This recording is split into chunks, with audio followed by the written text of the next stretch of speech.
Because we're now 15 minutes late, so anyone that was looking to join us on Facebook might have already given up. But that's up to them. They can check that. And I posted something at the time, so if they look on Facebook, they're gonna see that we're looking at it. Plenty of relax. So no power. Doesn't take any Audio. It's so hard. Okay, I want you to think this is just tagging. Headset, microphone. Or no, not the microphone, the speaker. Okay, don't preload. You go for your hand a little higher. I don't know why we're not getting something. Ah, There. hey guys. Because everyone's muted, that's why we're not getting sound. I heard Fox, Yeah. so that was good. Hi. Hey, buddy. Check, check, check. Good afternoon. How many people they got over there? Where? At Fox's. Promise I'll be muted most of the time.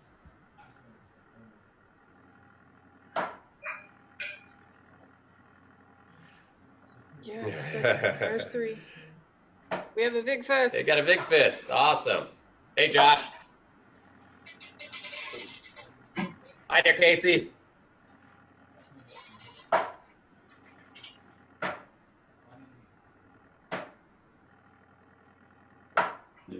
Back a bit. More Looks down. so that we can see more. a little bit more live.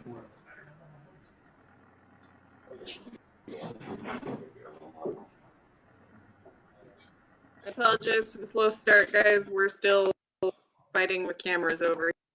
We're almost ready. We don't have it that perfect. Trying to make it better this week.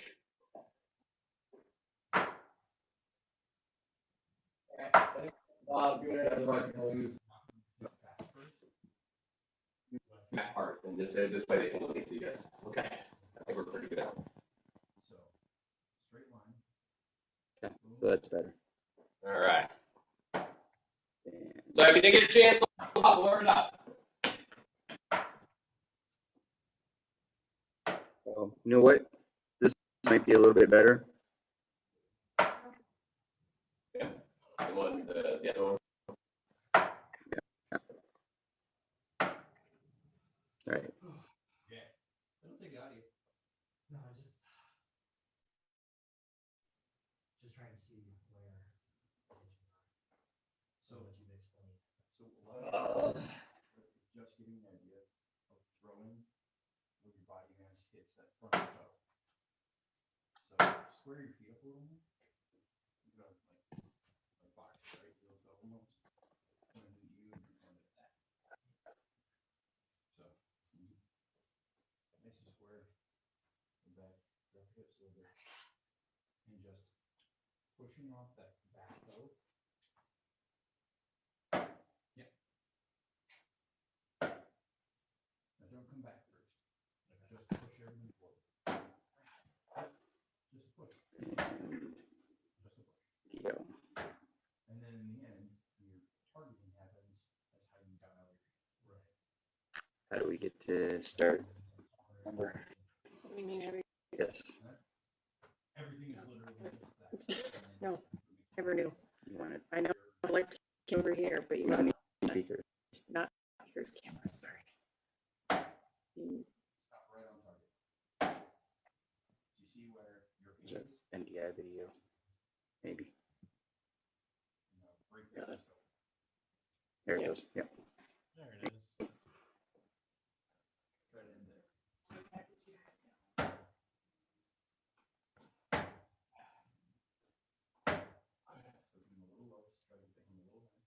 All right, guys, we're just messing with some camera setup. Let's let's do those same exercises to warm up our knees and strengthen the calves a little bit, warm those up. You remember what we're gonna do? The first one is just getting your stance. Oop, that's right, we're over here. So we're gonna get in our stance, and we're gonna shift like almost 100% weight on your back foot Yes, I know. I see that. to all the way to your front foot. You're getting a little freezing, we're working on it. But from back foot to front foot. And try to go as far as you can. Back foot You'll almost be on, you should almost lift your front foot. The back foot. And if you get this one to a point where you can do it well and you got balance, you should be able to lift that foot. Up.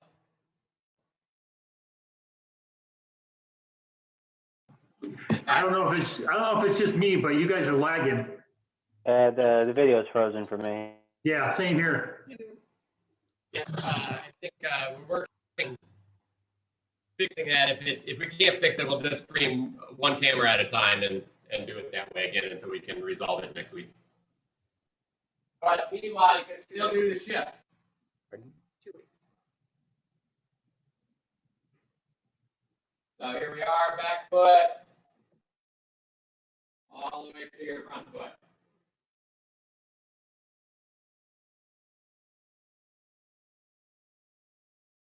Remember, try to get your center to move you, not your legs, not your feet, just move the center over that front foot. You're going to get a lot, you're going to feel your toes like almost trying to capture you. And then try to lift your back foot. You really feel those toes captured. And back foot. This one's a little easier because we're flat here, almost on the heel.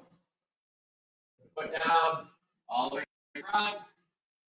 Shift in a ball, and then if you can, shift even more over. Keep that back perfectly straight. You can see, not like this. That's relatively easy, but all our ankles are back. Your back needs to be up and down. Okay?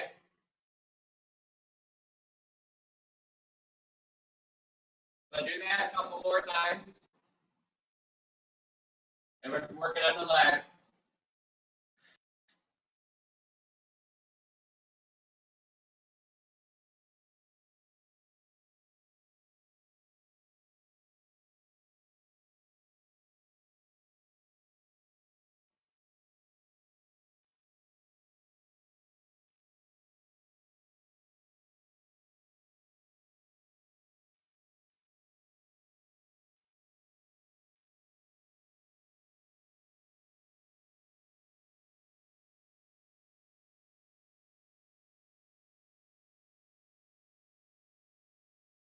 Can we switch the zoom directly to that camera for now?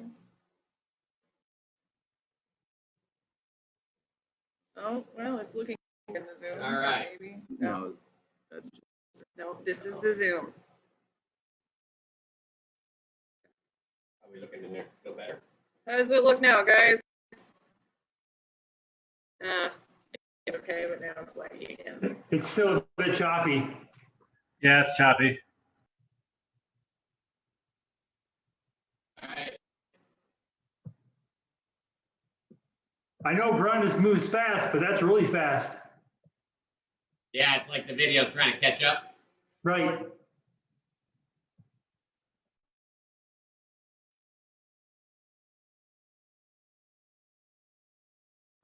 Either that, or if you really have improved your teleport skills. Totally, man. I've been working on that hard. Yeah. All right, we'll give it one more minute and we'll just revert back to just one camera at a time.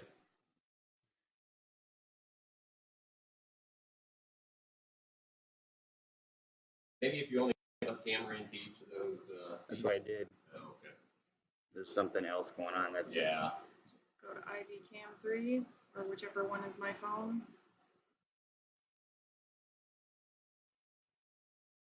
None of them are working now. Oh, awesome.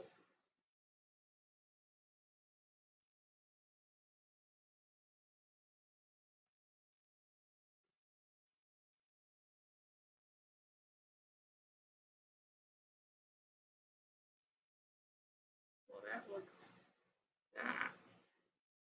It's behind. No, this isn't behind. I'm looking at right here. Now our movement is smooth. Yes. Which is So the go one we ahead. care about. Yeah, this looks How's it look fine. now, guys? Looks fine. Okay. So the next exercise I want you to do is that one exercise where we're going to essentially squats, right? So first we're going to keep our feet flat on the floor, and we're just going to try to keep our back as straight as possible. Just like you're supposed to. Here we go.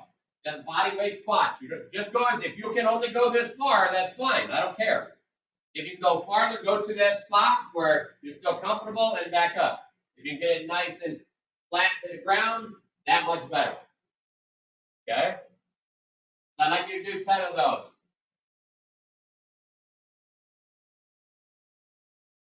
I don't know why I'm having a hard time with them today, but I am.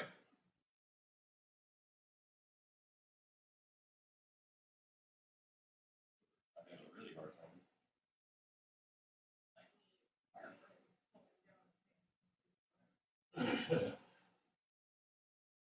My feet are too close together.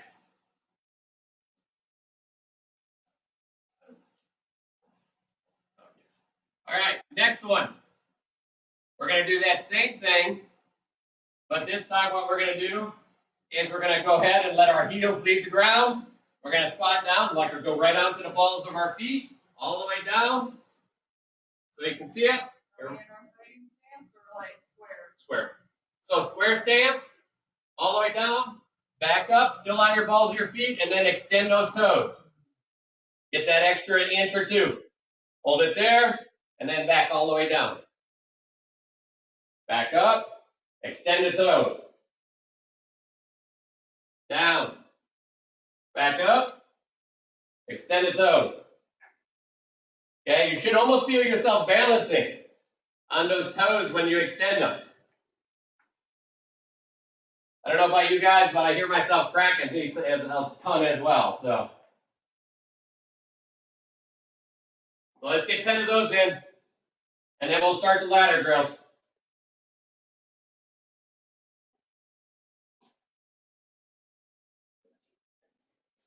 I know. Well, go in stance if you want. Okay.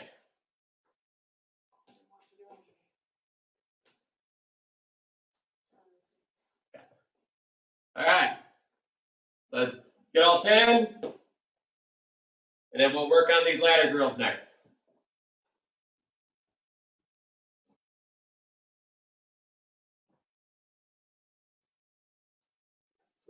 Flicker, I noticed that flicker too.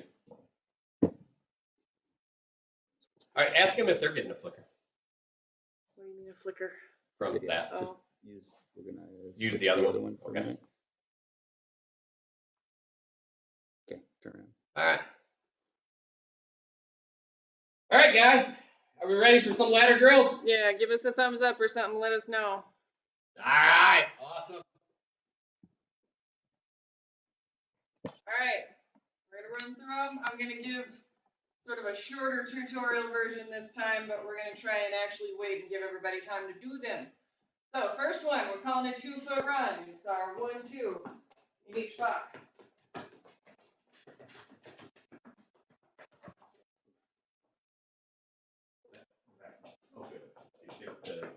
And then do your other foot going the other way.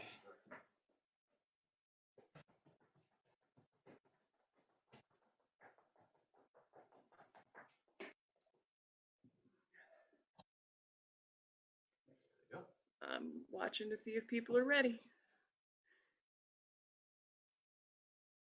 We still got people. Remember to keep your knees bent when you do this one. You shouldn't be perfectly straight up. Try to get down into those legs a little.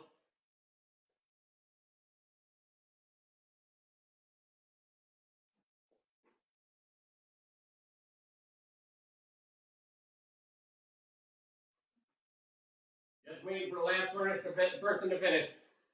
It's like what? One foot one way, other foot leads the other way, and then we're ready for the next one.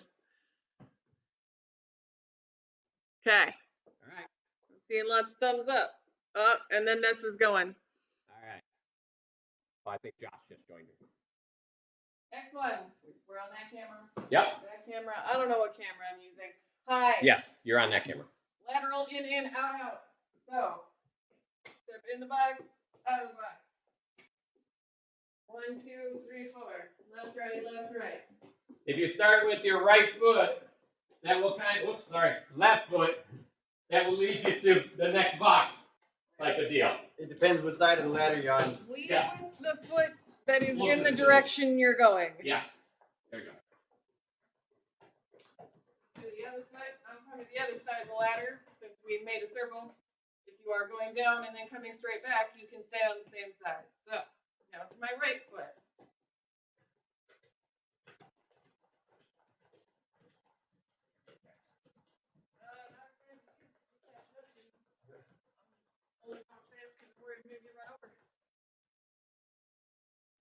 I'm trying to keep up with you. Don't try and keep up with me. Do your own thing. When people try and keep up with me, I end up feeling bad because you end up outdoing me. Do you. You do you. Yeah, take your time. No rush. Get it right.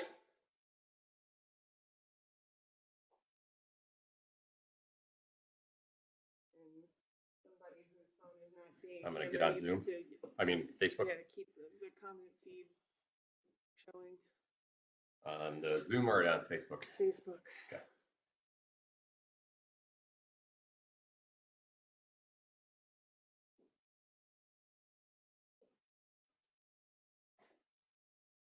Like, we still got some folks running. That's not what I wanted.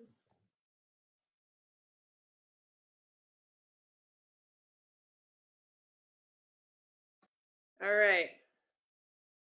So, next one. This is our double Icky Shuffle or the 4-step. Start on one side, in, out the other side.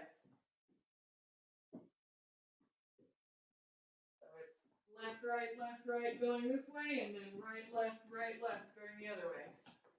And as you speed it up, try and get in your stance. And remember, in your stance. yeah, remember this is a drop step, so your hip, just shift your weight right into the direction you're going.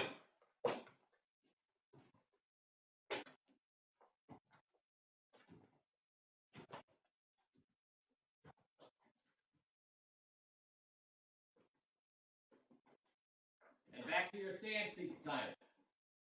And then once you've gone, everybody's gone one way, you try and do it backwards. Because this one already gets left and right. So now we just do it backwards and you get both left and right the other way. Let me fall over.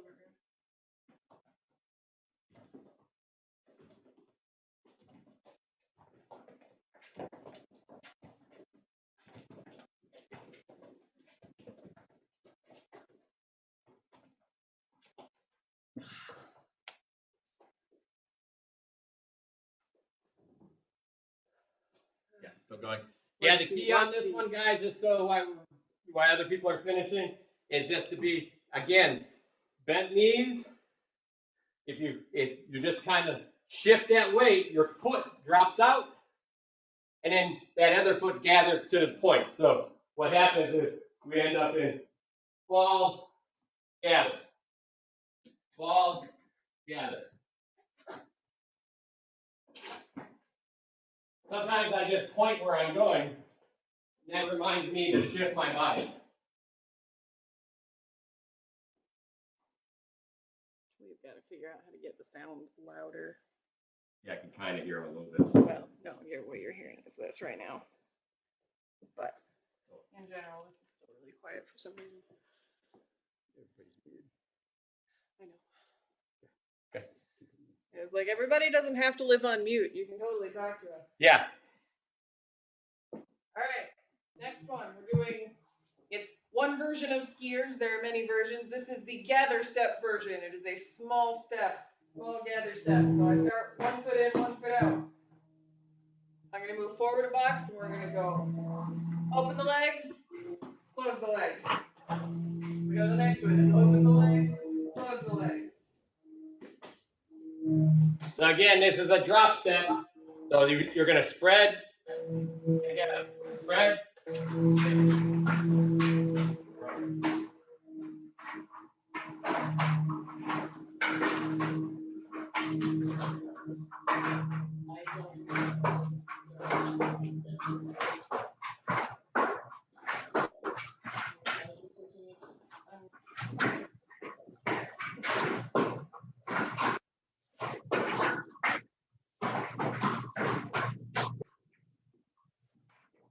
And course, we're going to do it backwards.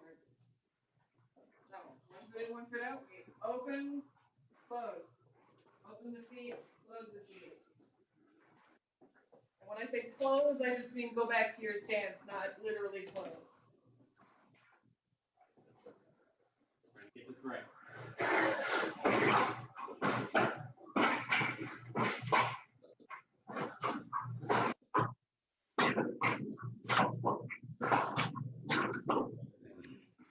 Paul, just for a second, I lost my rhythm.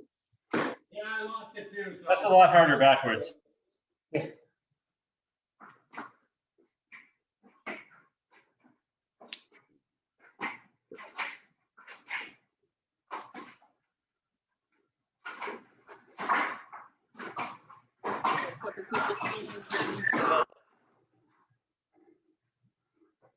Give everybody a chance. You can come see the next one. Yeah, and Good job, Blue.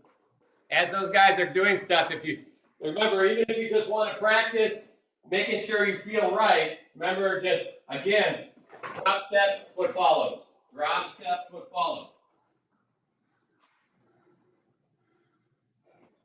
Right? Get used to that body shift. Remember, a drop step, don't lean your body. Just push your hip into that spot, keeping your body straight. All right. We about ready for the next one? I'm ready to roll. Hmm? Yeah, I'm good. Okay. We're going to get switched to another camera so you can see something besides my face. All right. So this one is another version of skiers, but this one is the shuffle step instead of being the gather step. So this one is the opposite. Last time we opened and then closed. And this time we're going to close.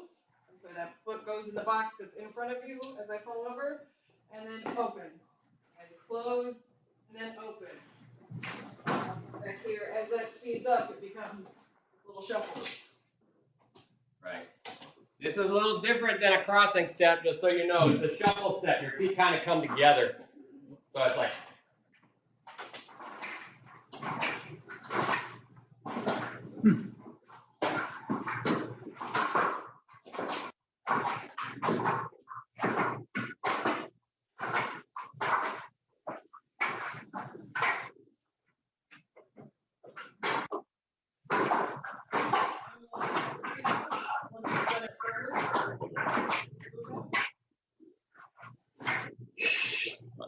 Yep, same thing, but backwards.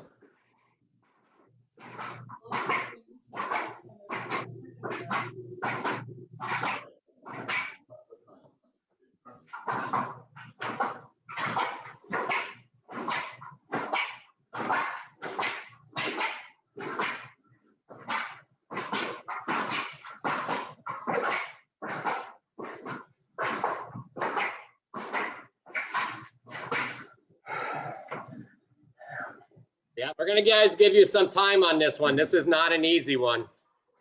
So if you feel comfortable, give us a thumbs up. But this one is one we didn't really do that well. We're gonna do it again. This one for me is very difficult to keep my center over my toe. So, yep. Take one, foot cam.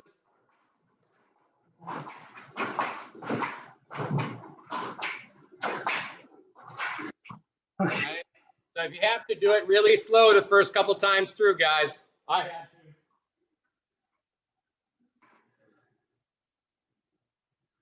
Later, as this one works better and better, what happens is those feet actually like come together as the other one's leaving the ground. So it gets the timing changes a little. You can see she's like lifting her feet just as that other one's coming to her. So that becomes a big part of that shuffle. Right.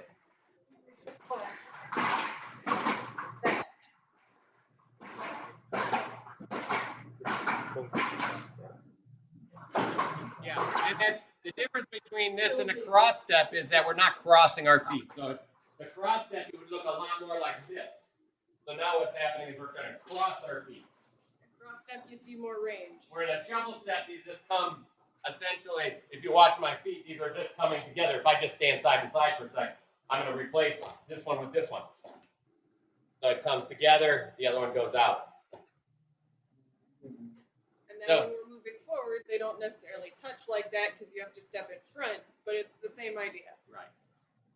So really, we have three types of steps. We have a gather step or that drop step where it goes out, your feet get wide, and the other one comes in back into stance. You got the shuffle step where a foot comes together and goes out into stance again. And then you have the cross step, which goes behind Or in front. or in front, and you're back in stance again. Actually crossing your leg. Right. So, Getting all that moving. right. So just so everybody knows, those are the three basic steps that are happening there.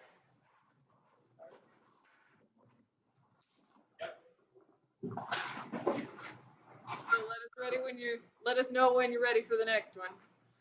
I know we got a I'm all couple set. people running, so.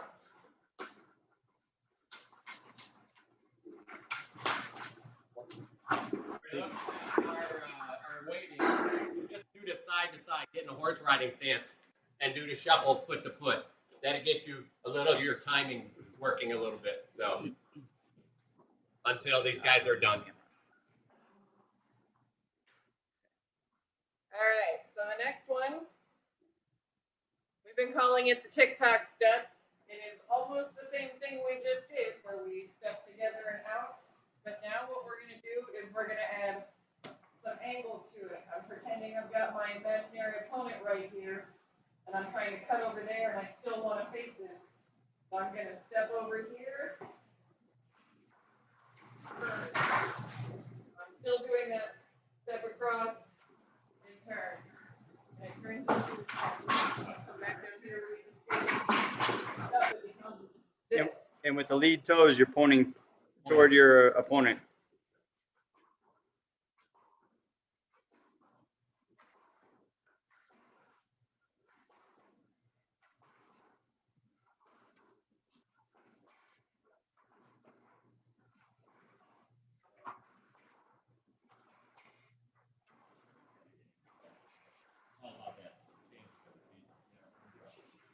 We're just gonna do it. We're doing it a couple times so you guys can watch. Again, this is all just about making sure when you're going across that you're turning your front foot.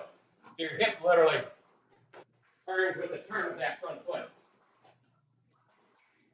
If you hold your hands in front of you, you should always be doing 45.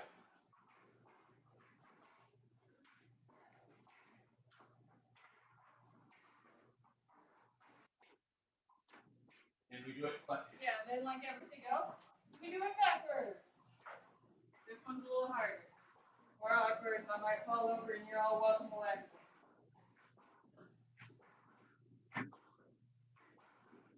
At least the foot's gotta go behind you.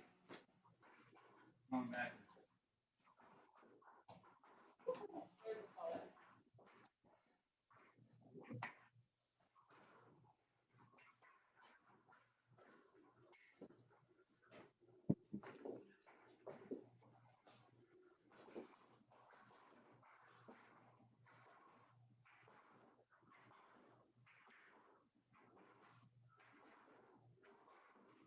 so while everybody's finishing this up, I'm just going to go back and explain some of the differences between the gather step, the shuffle step, and the cross step. The gather step essentially is a very steady stance step. So all you're doing is a drop foot and sliding. You don't get much of a slide on that because it's about as far as you could reach your leg, essentially doing a split almost, right? But we're not going to go down into splits. So it gets you a small amount of range and change, but it's very steady. Where when we go into the shuffle step, it tends to be a really fast change. Again, probably about the same distance. A little easier to actually change direction in that one.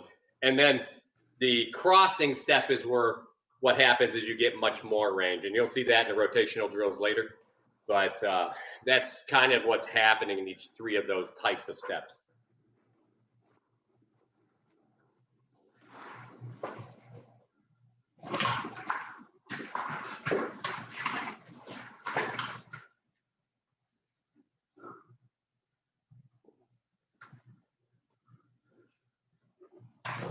about ready for the next one? Lots of thumbs up. You? Nope. Fox, how you guys doing over there? There you go. Yeah, you're helping them. We'll give you a second. Don't worry. Yeah. Everybody can grab some water. Yeah. Just so water. everybody knows, we got a couple new people, so we're trying to give them time to make them feel comfortable. Guys, if you're new out there, please go ahead and leave your mics on if you're having issues. As we get better and better at this, I expect the guys that have been here to start transitioning into holding a sword and shield and things like that. But for the new guys, we want to make sure that you understand and can do stuff right. So. How odd is it that the last drill we did, I can do better backwards than forward? Big Fist, how you doing? Okay. Yeah, I'm doing okay. Thank you. Casey, Josh, Yeah. you guys doing all right? What are you talking about? Yeah, we're cool. Whoa.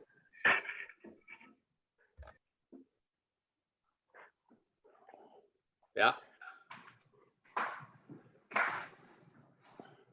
A little rough on the knee, but not terrible yet. Okay, so just make your movements a little smaller if you have to, and just watch how hard you're pushing yourself. If you can't do the backwards, if the backward ones, find out which ones hurt more. If you can't do the backwards ones, don't do those. You can build up to those.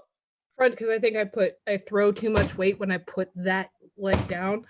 Right. So I just need to be conscious of how much weight I am using with that leg. Okay. All right, let's go on to the next one. All right. Now we're going to sort of start building on those things, putting them together. So the next one is called, we're calling it the 3-step. On the internet, it's sometimes called the Icky Shuffle when I look it up in football things. But we're calling it the 3-step. So for this one, I step in the box. 1, bring the legs together. It's that shuffle step. 2, and then 3. And I take this foot and go right to the box in front of me and do it again. 1, 2, 3. Step in front of me and do a shuffle. Step in front of me, do a shuffle. As you speed it up, try and get in your stance. Land in a nice stance. Don't do what I just did there.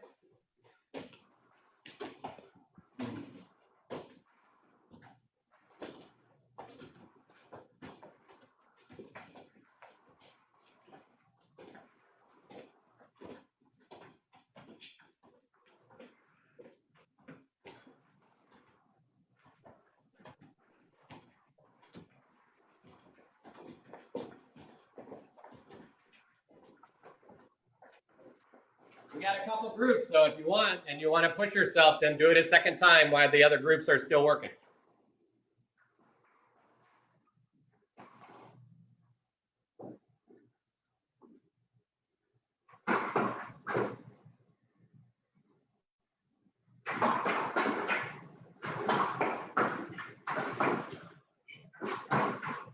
Good, looking good over there, Fox.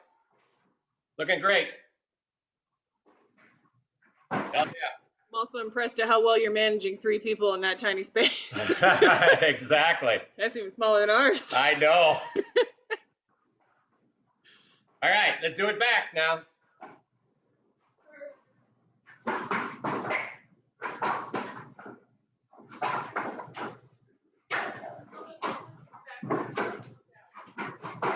Hit the box, you miss the box, but looking down will mess you up. Guaranteed.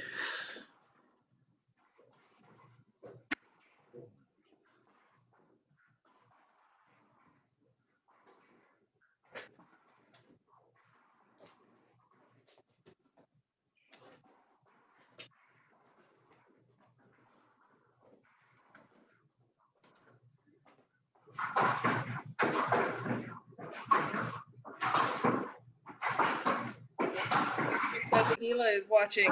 Hi, Adila. Or I guess the camera's up there.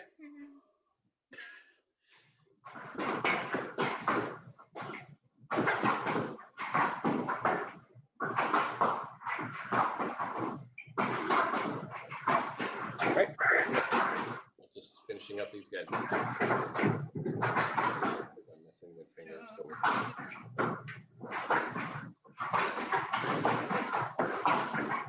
Good job, Roger. That was good. You're looking good this week.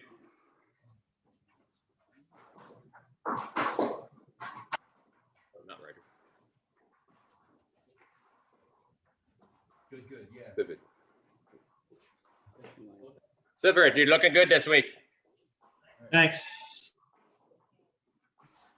All right. Next one is the cross behind. So last time we did it was a shuffle. Now we're gonna add that extra range and we're going to cross all the way behind. You don't ever have to step in the ladder for this one if you've got enough range. Literally cross all the way across it, or you can step right on those lines. On the ladder? You're a little smaller, your range is a little less, step right inside the box. The more range you're getting, the less contact you're going to come into with the ladder itself.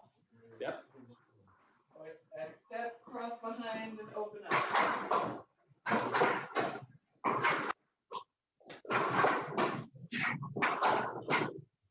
Fall. Fall on this way.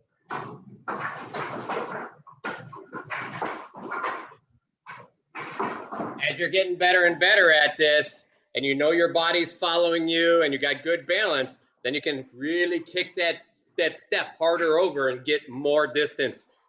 Yeah, kind of acting as a lever. Running forward. You may have to bend your knee a little bit to do that. Yes. Nice and smooth.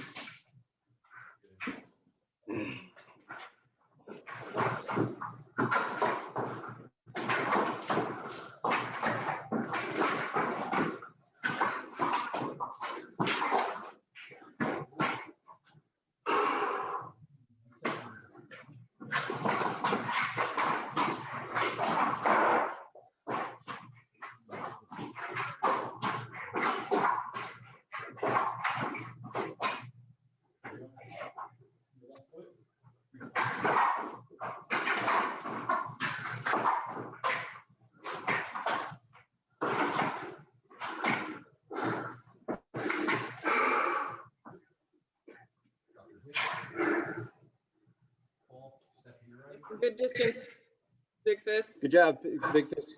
I like it. Bingo.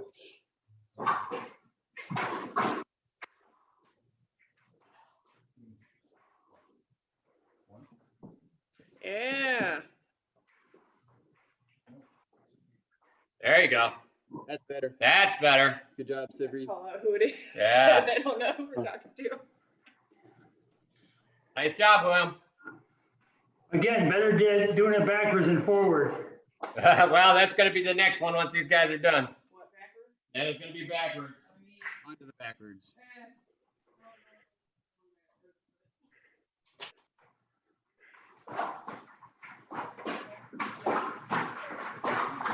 You're doing good.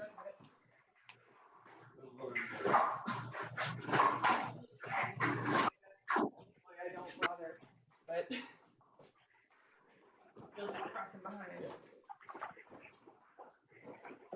Move really far backwards while cross stepping.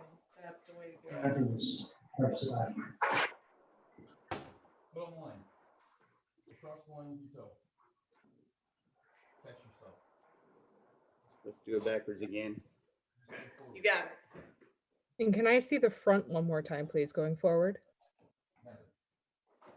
You want this camera view or you want the foot close up? This one. Okay. We are switching stances. Push across. So going forward, the easiest way to mark it is pick the side of your ladder and step on the side of it. So if I'm currently on the right side of my ladder, I put my right foot on the rung here. That weight to transfer. I'm sorry, I'm on the left side of the ladder. The ladder's on my right side.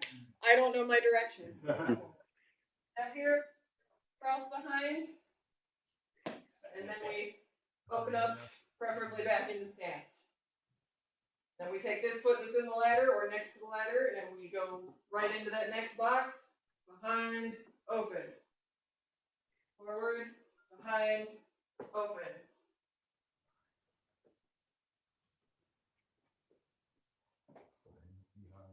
Still a Are you step trying to through. focus on keeping your right foot back each time you shuffle? So for now, don't worry about it too much. Later, what you want to do is see if you can actually end up in stance each time. Okay. So, Right.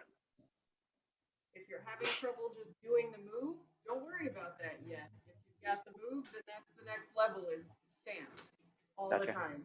yeah, it's hard to get back. In order to maintain in stance, then you're going to cross in front going to the right, and you're going to cross behind going to the left. Yeah, I had to start on the with the ladder on my left. Because I have a left foot, I have the lefty stance. Right. All good. Do what you gotta do. Eventually you have to be able to do it both directions, so. Basically, you're just shifting your stance across, right? Going forward makes that a little bit. But if you're trying to. Stay in stance, yeah. Yeah, what I find is I end up on the other side. Except you're skipping a step entirely. Right, so. you're just missing the step, the forward step with the back foot. Right. Yeah. Goal is to maintain. So yeah, usually, just so you guys know, usually what happens with me is shifting one side to the other. I can't get all the way in stance. I end up kind of flat stanced. So, but it's something you guys can work on if you'd like. As long as you know where your feet are, that's all that really matters. Ready for the next round? All right. So now we're gonna go back to those gather steps we were doing earlier. We were doing them here, we were doing them small. Now we're gonna get entirely outside the ladder. We're gonna do the same thing, but bigger. So I'm gonna go all the way over here, and I'm trying to land outside the ladder entirely. Can't make it, then land on the ladder and get bigger later. Jump with or inside legs. Now we're trying to in stance every time. So these are just wide crosses, wide steps, no crosses, right? Right. This is all open and back into stance. Right. The legs go apart and then closer together. Not completely together, but back to stance. And we are trying to keep, no matter what side you're on, keep your feet in your stance. For me, that's left foot forward. So I come over here and I'm landing left foot forward. And you see that her feet are always trying to end up shoulder width. So because that's the way she fights. So. And we'll do these forward and back, and then we'll do both stances. So we get a little bit of everything. This, you can do a bit of a drop step, so keep your hips a little bit lower, and then you can reach a little bit farther on that long diagonal.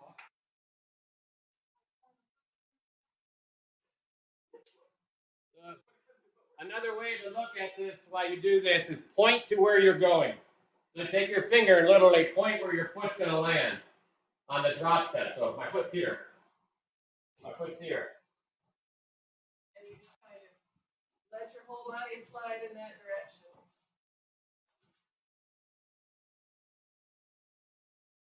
And then, of course, we go backwards. I'm having a little more trouble going to the left than the right. Is it maybe the weight on my feet? That's normal. Because you're in the one diagonal, when you have left foot forward, when you go to the right, it's shorter because your left foot is forward and your right foot's going to land closer. When you go to the left, it's longer because your right foot's back and you got to reach far to go with the left foot forward on the left side. Okay. Yeah, on those ones, my legs are really telling me I need to do more yoga to stretch. Right. My temperature gauge in the garage is reading the same 52, but it sure feels a lot warmer now. Yeah, you could probably turn that heater off now.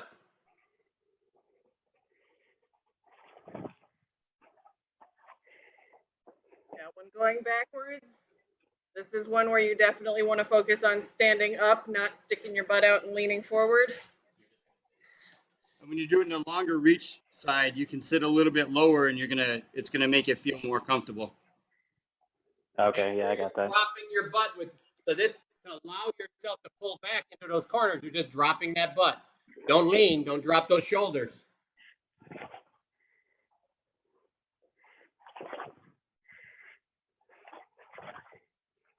One of the biggest things happening here is that we're learning how to control, as we're doing all these feet, we're learning how to control our center and that movement and all of that space to be your body being nice and balanced now. Now that we've got forward and backwards in our normal stance, you're gonna swap and go funny foot forward. For me, that's right foot forward. And you're gonna do it again, forward and backward.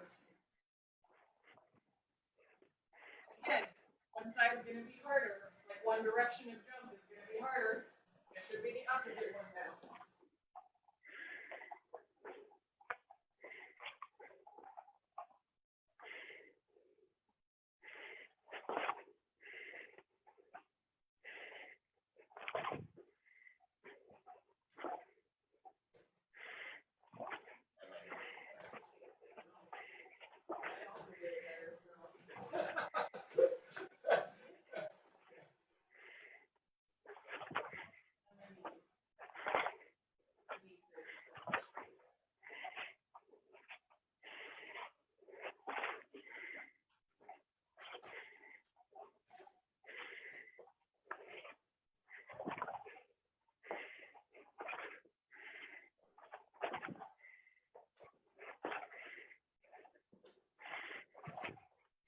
Sigurd, a little less hop. You're getting hop between those. Your head's popping up.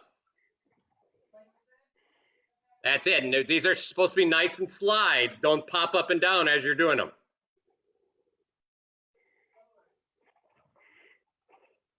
A little better, Blue. You're still getting a little bit of jump. Think of that jump as a push off sideways.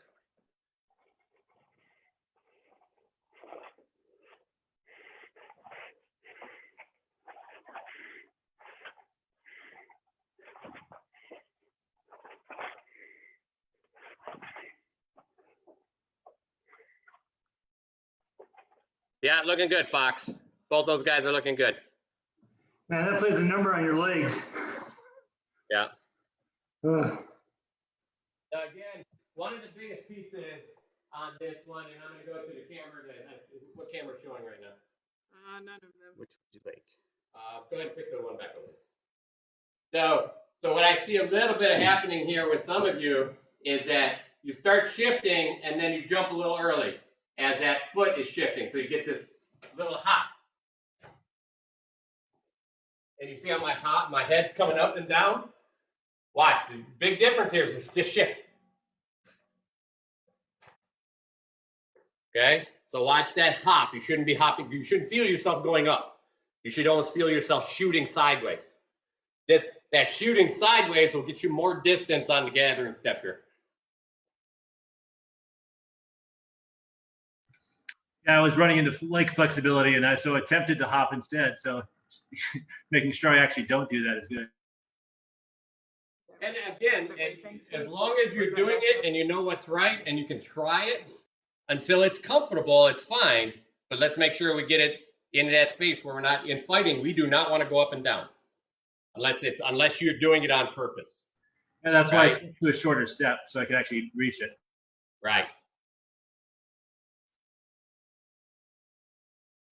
All right, and then give us the thumbs up when we're all ready for the next one. I see a couple people still running, so it's cool. All righty. We're gonna need foot cam for this one for sure. This one's a little confusing the first couple times you do it. This is a turning step. So for this whole thing, pretend that there's an imaginary opponent right here in the box in front of you and you want to face them. So I'm in my normal stance, left foot forward, right foot back for me. So I'm gonna start with my back foot. I'm gonna point my foot at my imaginary opponent, and then I'm gonna come over to the other side of the ladder in stance, facing imaginary opponent. Now I'm gonna do the same thing, still with my back foot. Foot pointed down the ladder at the person, then I get back in my stance. So you're hopping across, you're switching. Yeah, we're kind of getting out of view of the camera on some of this stuff. Sure. So your first step is going at a 90 degree to set you halfway there. For this first time through, I am leading with my back foot, which for me is my right foot every single time. It's going to take the first step. So 45 degrees, like you said. Turn that foot, so like almost you're going down straight down the ladder. Swing and back. So again, back foot, straight, almost like you're going straight down the ladder, swing and back. Should always be ending up in your normal stance. So if you have to, do it slowly the first time, and then come back and add a little bit of speed to it. So this round, we're gonna point the toes with the back foot all the time. The next round, we're gonna point the toes with the front foot, and then we're gonna switch our stance and do it backwards. Do the whole set. Right now, work on just the one. All right, so go ahead, go full speed. Can you do that from the overhead as well? Oh yeah, Coming. here it comes. There we go. Go ahead. And nice and slow.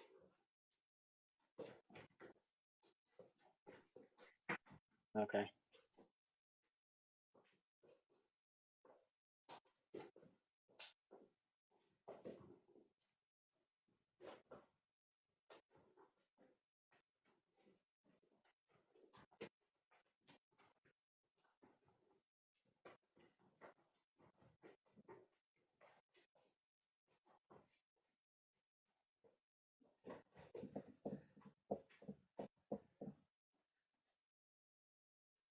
Give it another minute, and then we'll do the left foot first, or the front foot first, rather. We've got at least one lefty on this call, so. Yeah, for the lefties, just remember, just do everything opposite. You get the idea. Whatever foot's back. Yeah, that's why I'm trying to use back foot and front foot.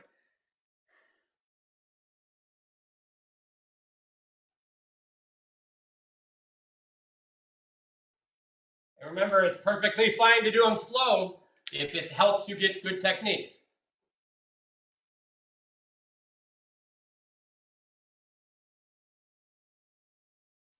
Right? Fox face sideways when you do this.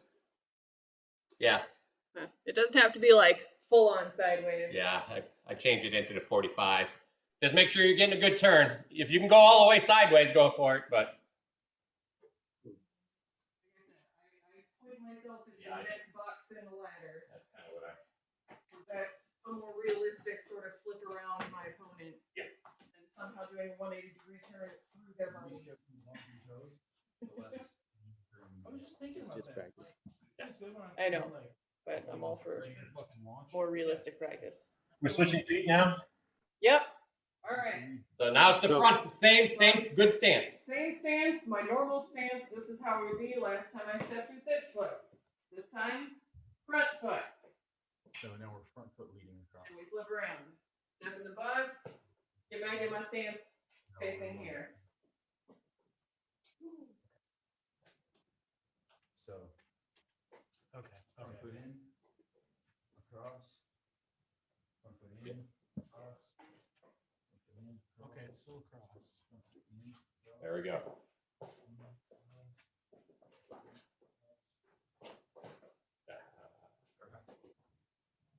This is hard enough to bring back.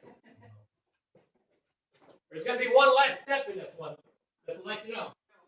Because there's a half a step we're missing, right? Going across, one. It's three. Across, There's 1, 2, 3. Right. Both ways. across, one. Yeah, but it doesn't come all the way back. It's But it's still a step. yeah. That little step always killed me.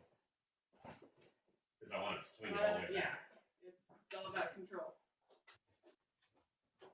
Now, try to get more turn on the body in the end. Right. Step, one forward. Step, one, And just so you guys know, don't worry, I struggle with wanting to bring that front foot all the way into the back position and ruin my stance. So it's all about getting that good control that you're not doing that. Can we see that one more time, Bronis? Please. So here again, take that front foot, turn it down the ladder. This one comes over, and this only comes back about 6 inches. Front foot, down the ladder, back over, 6 inches back. You're just returning to your stance, which means that one's Front going to be in foot. the front. Front foot. Front foot doesn't have to travel very far to get back in stance from that ladder. Right. Which in the other one, your back foot had to come way back. So this one always, the front foot one always kind of messes me up a little bit, and I have to work on it. So that's. So you're just keeping your stance, but aiming at that 45. Nice. And again, like I said, for the people that have been doing this, and if you find something that you're comfortable with and you think your technique is good, then try to add a little bit more speed and or try to add a little bit more shift. In other words, try to get farther across the ladder or something like that, okay? But for most of us right now, I think we're doing pretty good, just making sure our positions are good and so on. Do we do that? Push our stance 20 foot forward and do it all again. And expect it to be more difficult because you're not used to being with your wrong foot forward. So I frequently end up messing up and landing back in my normal stance and having to fix it. But anywho, back foot. And then back into stance. Back foot. Back into stance. Back foot. Back into stance. If you can just remember to get your basket past the shield edge, then you can guide the stick into the hole that makes. Right? Because if this is my guard, you're trying to hit me here, or if you're trying to hit me here, this is the top edge of my shield, and this is the inside. Look where your hand is. I had it all the way right, go right there, and then Hang, and I keep coming up because I don't know what else to do, so I don't understand. And then So we used to just do it one way, and then we realized we're, at least a couple of us are crappy at doing it off foot. like me here, or my foot is right on top of this hitch. Also just constantly trying to find new and interesting ways to challenge ourselves and make our feet versatile. Stepping in, stepping across, stepping in, stepping across. He is going to go ahead and switch stances. So 45 degrees. You know, it's like hip driving your ass forward. I think they're covering 2 slots. Remember to try stepping with both feet in this other stance. So we were just stepping with our back foot. I'm going to try with my front foot now. Okay. Stepping in, stepping behind. Stepping in, stepping behind.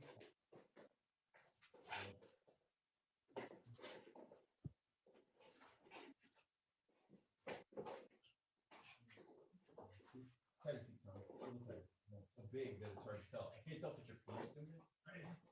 The Hakamo's doing the job. Yeah, the high was doing the job. No idea where your ankles are. Show me them ankles, boy.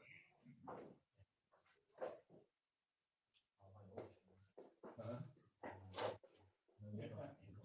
It's just ankle. All ankle. Once we get through this one, I promise the next couple are easier and less brain melting. Louis almost hopping. Step in, step across.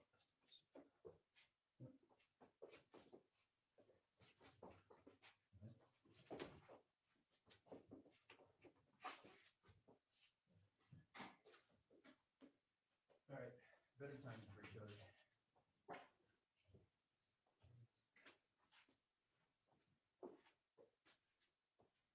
Little lower in your hips, Blue. Thanks, Casey. That looks good. I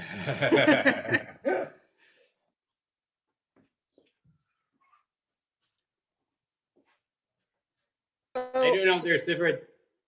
So I found that the right-handed stance is still harder on me than anything. I just Okay. have to picture myself mentally with an epee in my hand, and then I go into a fencing stance, and it works. Exactly. Yeah, Nessa, if it becomes a problem and it's hurting you, then, skip that one. Or don't turn as much. Yeah, modify as necessary for health and safety. Yeah, smaller. Always modify as necessary for health and safety. Alrighty. Not easy ones. We ready for the easier ones?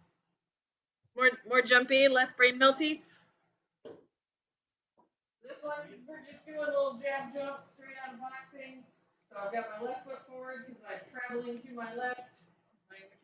Left. I got that foot forward, we're just jumping in and out. Everybody. Oh yeah. Stay on your toes. Both feet at the same time. Jab into that 45. The big goal here is take your whole body and move it forward and back. Don't keep your body here and just kind of like jump your feet forward while you're leaning back. Right, so we'll get a different angle. I'll show you what you're talking about. So some people, they're like, oh, this is easy, and they just kind of stick their foot forward. That's not what we want to do. We want our whole body to come forward and backwards. Yeah. Not expecting a ton, but just this is something you can watch. There's two ways to do this. One is just seeing them doing it. One is as fast as you can. So if the body's a little bit wrong, that's fine. But the other way is literally, the first one's almost like a tiny little drop step. So you come back from back on that side. But your feet are traveling at the same time. And then Tony goes to the other side. You go. Trying to move your center forward and your center back with your feet. Go, Tony, go. It's really hard. Stay on your toes. Trying to jump into your opponent so you can surprise them with a shot. Yeah, we'll show you these later on Bob, on the belt. Touch your feet. So now I've got my right foot forward so I can travel to the right. Accomplish the same thing by just doing point to the other side. Let everyone travel in the same direction.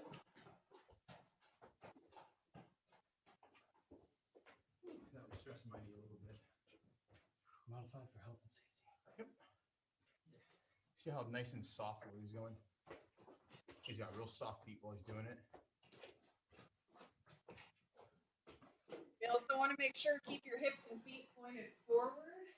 Don't end up turning into this kind of sideways stance, Forward, back. which is what a lot of people like to do because it's much easier to bounce back and forth sideways. But now I'm facing here and my opponent's there. Face your opponent. You're like, and then you. So what I'm looking for is again the edge of range. Push, push, push. I'm getting ready to throw. Hi, Lou. What are you pushing off of? So really, the first one isn't. You're going to push off your back, but you're not pushing right away. So essentially, you're going to shift your hip over your front foot and just drop into it, and then shift your hip a little bit back, and you can kind of drop into it. But at first, if you want, push off your back onto your front, push off your front onto your back. That's perfectly fine. Later, try to involve your hips to actually less pushing and more falling. That's my ankle hobble. You can sort of use both feet, but it's not necessary per se. You can do it all with the front or back foot, as he said.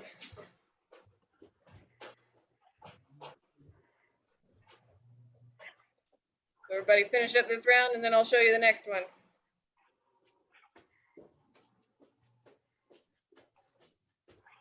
There you go. And for those that are still, as we're waiting, think about it. Go back on that pedal. Just, you don't have to go anywhere. Think about just pushing your front hip a little bit forward and falling onto that front foot. And then think about taking that weight and shifting it to your back and falling backwards.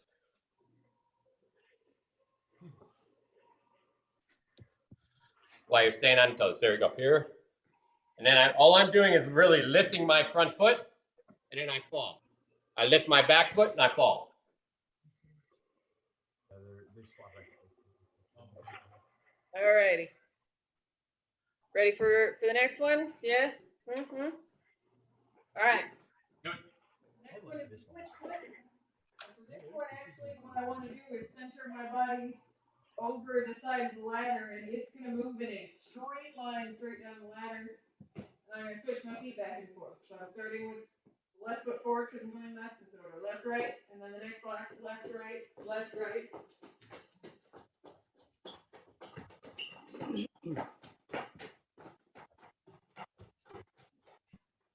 Keep your body centered and your feet are switching back and forth underneath you. It's not a reach out and tap in front of you kind of exercise. No, he was supposed to go that way. I know. I did it wrong. I was confused. Bad influence. Yeah, there you go. And then, of course, after you've done it one way, do it the other direction. That's the way, Wing Fang. Not bad. Just make sure you're tucking that butt underneath you a little bit more. Yeah. Yeah.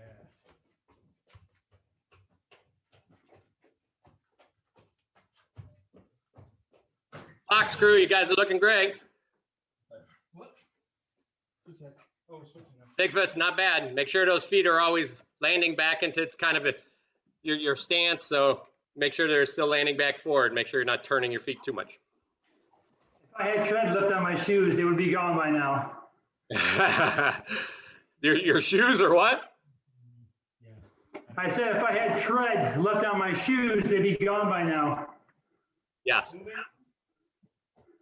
That's what I'm thinking of. All right, next one. Can I see that again? I'm having trouble with that one. Yeah, I noticed that. So go ahead, show Big Fist again. Here.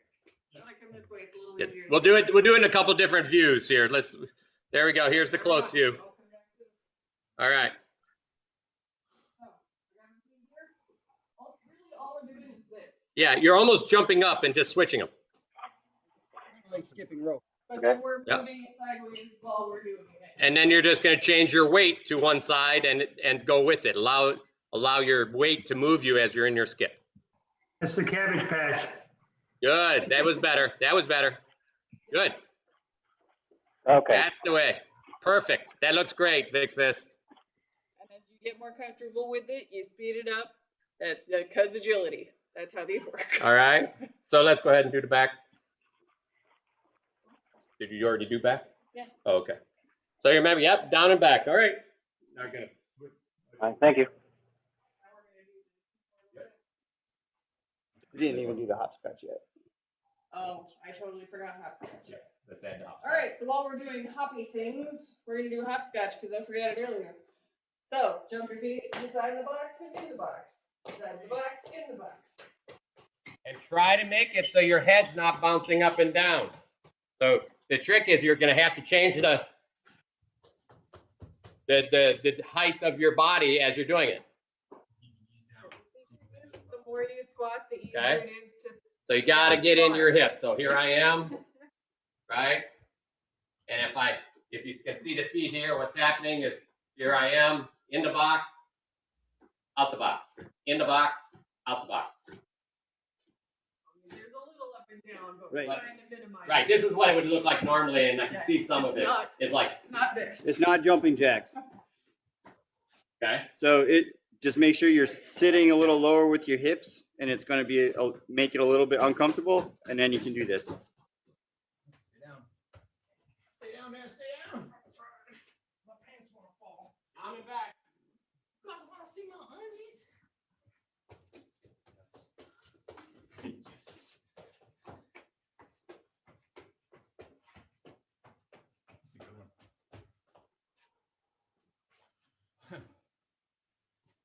Junkyard, strongest legs in the mid-room. Look at them yams. Look at them yams. You want them? Gross.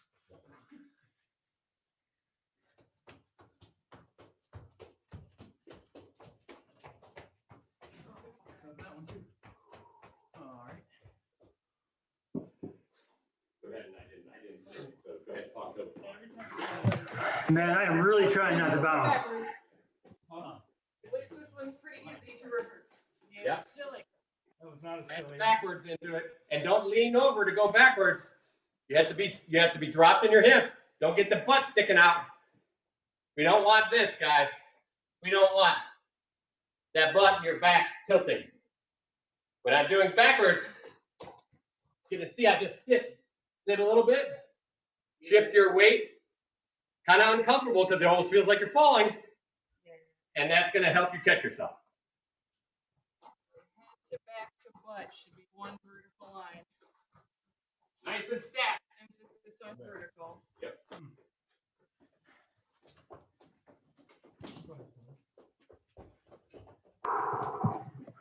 I'm gonna have to record myself because I'm bouncing up and down. Yeah, that's okay. You're still working on it. It took us, when I first started, I bounced up and down too. And then when I'm going backwards, sometimes I lean too much and my weight just goes with me. Yeah. This is why we practice. But as you do more of these, you'll learn more control. More opportunity to find it. So, give me a thumbs up when we're ready.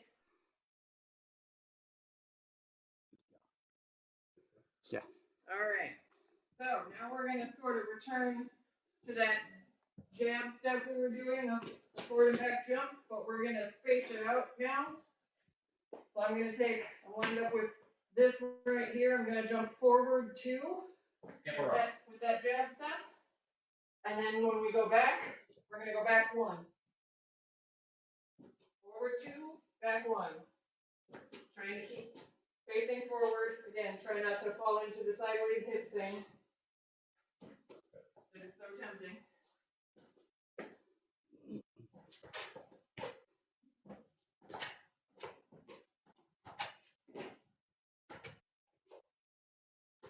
In this one, we're leading the step with the front foot. This one, you will get a little push off the back. Just make sure that push is going forward. Yeah, this is a little bigger, so you have to push a little. Yeah.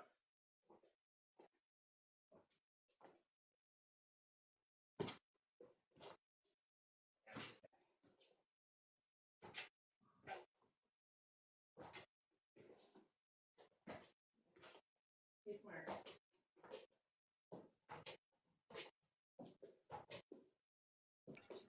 If you have an actual ladder, you probably want to do it next to it because otherwise you'll end up slipping. Yeah. Right. I'm going to do a little variation of this, and I'm going to step with my back. I already did that. Because my calf is sore. This is the modifications for health and safety. You can't push off that back. Or be shoving. Your feet together.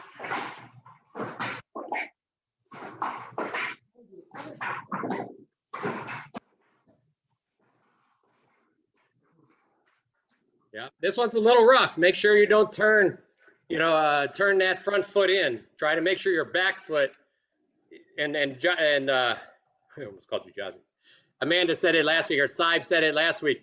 If you concentrate on making sure your back foot is right, your front foot adjusts itself naturally.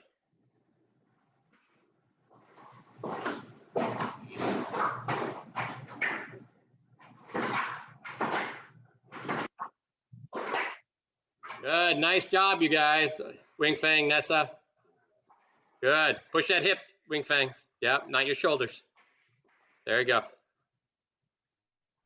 This is also where modern fencing messes me up because I sure keep trying to turn my back foot out. Yes, exactly. That was kind of our gig too. Amanda, can you go again?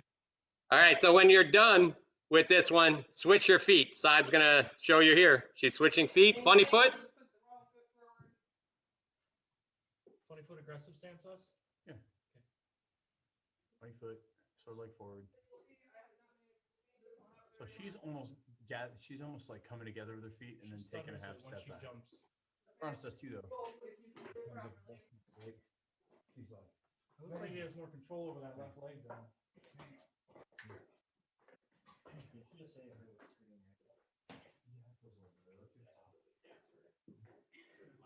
Watch me. I got it. I appreciate you. I care about it. I love you. So. He's right. You're right. The other one doesn't. This one, because of that push. Right. Sounds like we're all. Mine is at the top of that one. I find myself wanting to land with my heel first. Probably want to stay on the toes. Well, let's see. Yeah. Ideally, if you can stay on the ball of your feet. Yeah. Okay. At least try to keep it in that, on the ball of your foot about 70% usually. Okay. Cool. Yeah. It's not like you're up and your heel's off the ground. It's just the weight is toward the ball of the foot. Because we've been doing it. So you have more control. A lot of that is just a balance thing, and that's what we're working on. I think we're still needed. Balance and agility.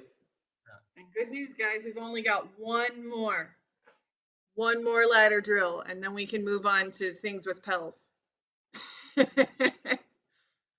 This last one is like 100% agility, though. So I'm going to let Blue finish his round here, and Bill. And then we will show I ran out of room, so I'm good. the final agility drill. Alrighty, here we go. Oh, I'll let Brian finish his round. Just adding a second one in.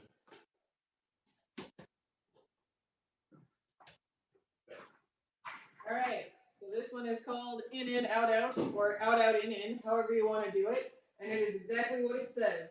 Pick a foot. I usually start with my left foot because I don't know why. You go out, out to the side, and then in. The box in front, out, out, in, out, out, in. Again, try to stay low. We don't want to bounce up and down a lot. Speed it up.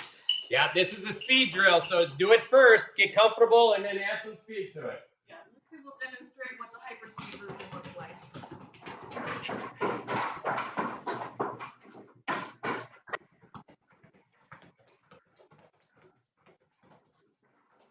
I will do it slow-mo again, in case anyone needs to know hyperspeed.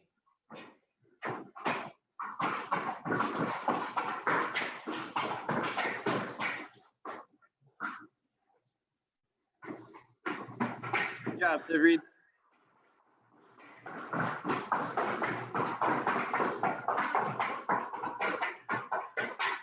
Yep, and Blue's already on top of it. He's doing it backwards. Of course, we have to do it backwards too.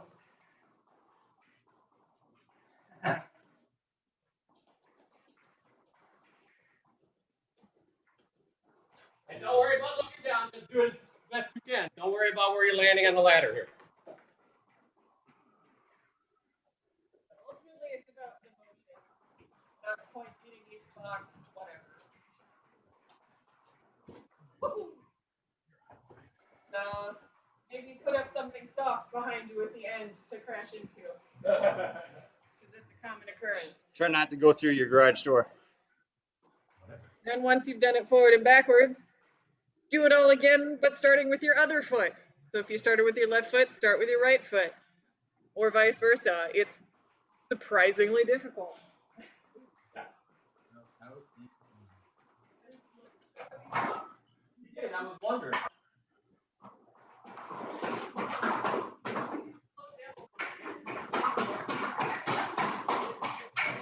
When we went backwards.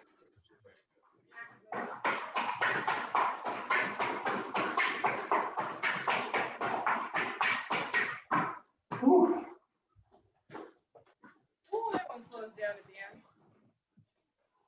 Guess my legs. I can only do it halfway on the balls of my feet. Huh? I said I can only do it halfway on the balls of my feet before I fall over. Well, then slow it down a little bit and find it. It's all good. Then everybody get some water and give yourself a hearty pat on the back because we're done with ladder drills.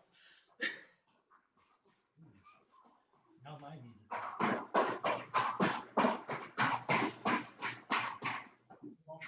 Yeah.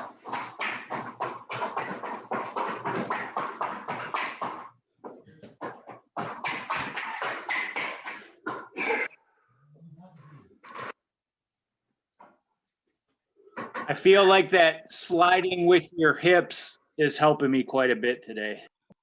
Excellent. Yes. It helps you stay balanced because your body's not like weeble wobbling. This is really funny. If you start with your hips, everything can stay with it, and then you are automatically balanced. The coach of their like semi-pro fucking hockey team, like their beer league fucking bullshit hockey team, so he shows up with like one dress shoe and one goddamn like steel toe boot on. He just kicks the fuck like, oh my god, loses his fucking mind. I love it when he's talking about his wife. And we have our good friend Bob. Our good friend. Ready for stuff. Alright, they're good? Both cameras I'm plugging in direct. So I'm getting a little bit of flicker with. Oh, really? So maybe I need a driver. Yeah.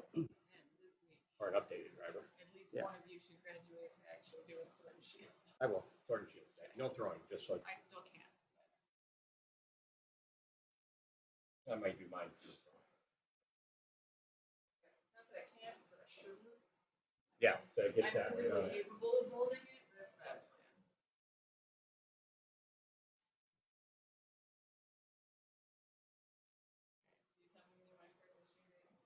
not. So same thing goes, guys. If you find yourself done before everything else, go ahead and do it a second time around. Believe it or not, I mean the trick here is to get a good workout in. So Don't, if you can do it a second time around, do it a second time. If you find yourself, because there's 2 groups of us with 3 people, including us. So if you find yourself waiting, pick one that you're not doing so well and do it again. So key in this drill, just like all the other drills, straight back, nice and stacked, knees bent. Okay, don't look down. That's because you're going to tend to drop your head into the Pel. I know. I'm just telling you what to watch for. Yeah. So those are the things to remember. Keep that, watch looking down, and because your head's going to go where you're looking. So try to keep your eyes looking at the eyes of your Pel. We're going to start these in about a minute or two. A couple people went and got water and things.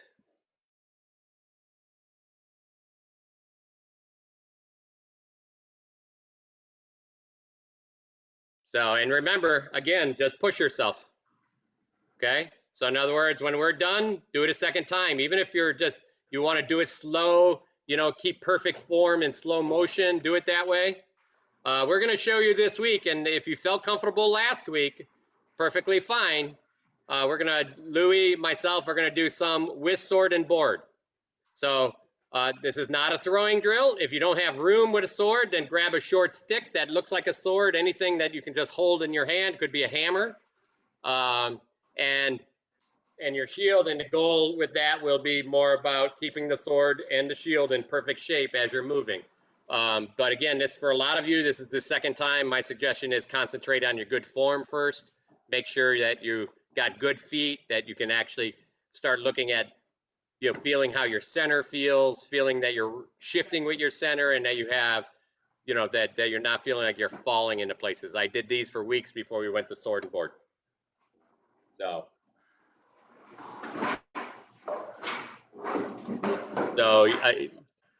again, if you do grab a sword and board and you feel like you're not doing your feet well, then drop it, and then maybe the first time around do feet, second time around do, like Bill, you could probably do regular feet first time around, sword board the second time around. Okay, that sounds good. Okay. Probably be safer on my drywall. And again, we're not going to be throwing anything necessarily, so it's going to be fine. It doesn't matter what you have in your hand. And then for everyone else, this is just a footwork exercise. Let's get this footwork done first, and then we'll worry. If you want to hold a sword in your hand, there's no big deal. But remember, the concentration is on your center and your footwork first. So if you're not getting that, then make sure you go back, put those things down, and really concentrate on the other. All right. All right. I think it looks like most people are ready from what I see on the screen. Oh, that's right. Damn it. Okay, looks like everybody's pretty ready. All right, overhead. Nope. There we go. All right, we got you in overhead view.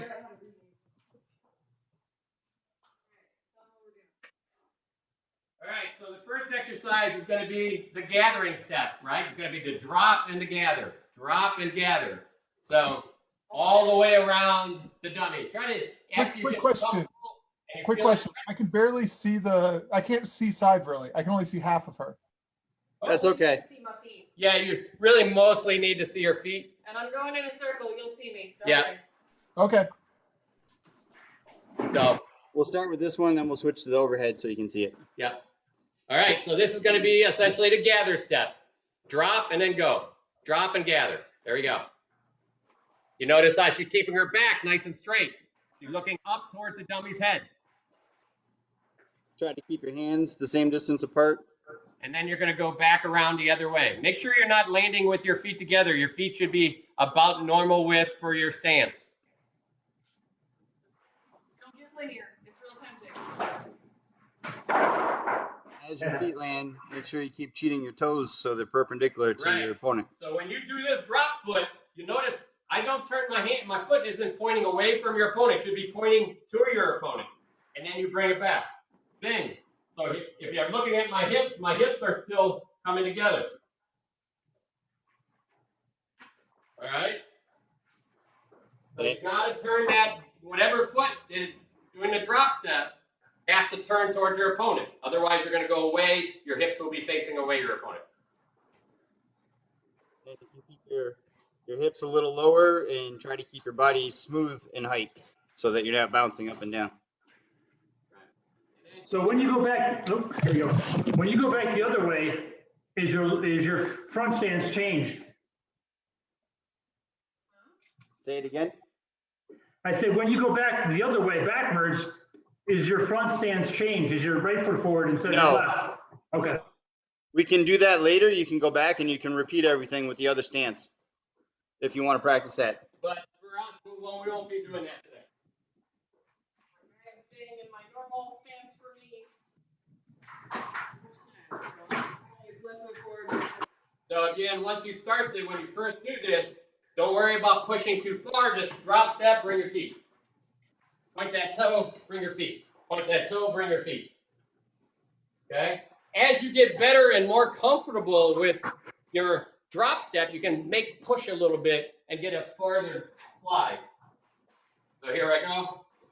You can see I lift, I push out a little bit, and I slide.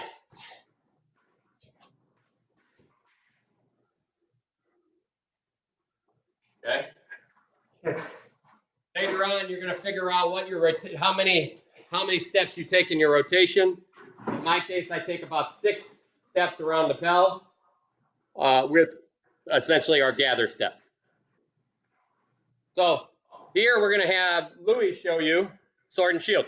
Now watch, his sword's really not moving, right? Look at his hand staying nice and good, always pointing at his opponent.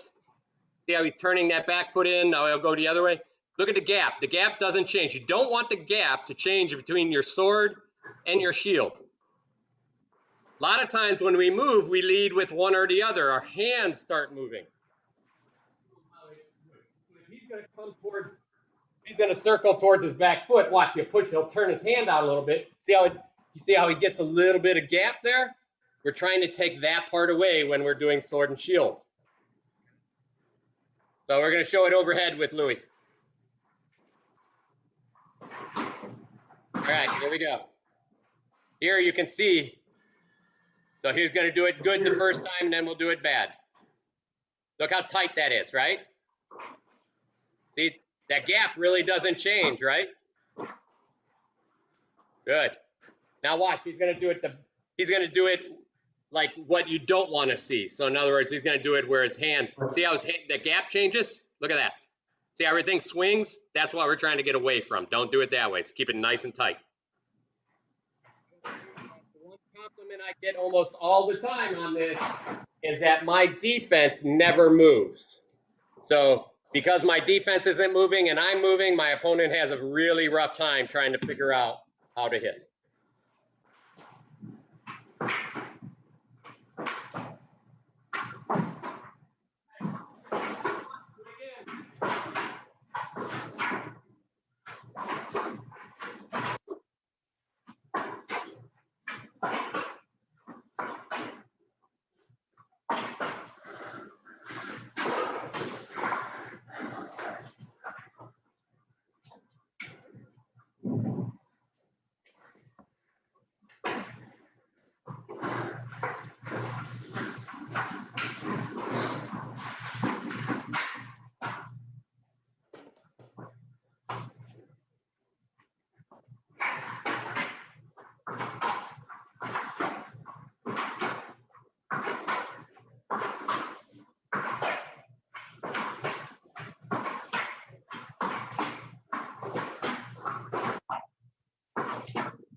Okay.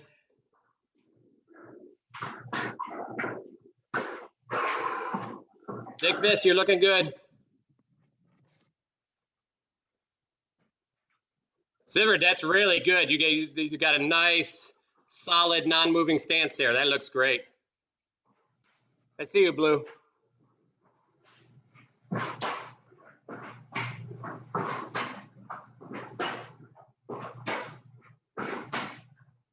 That's the way. Good. Nice. What did I miss out here? Where's it? Oh, there. Oh yeah, Josh is just watching. That's great.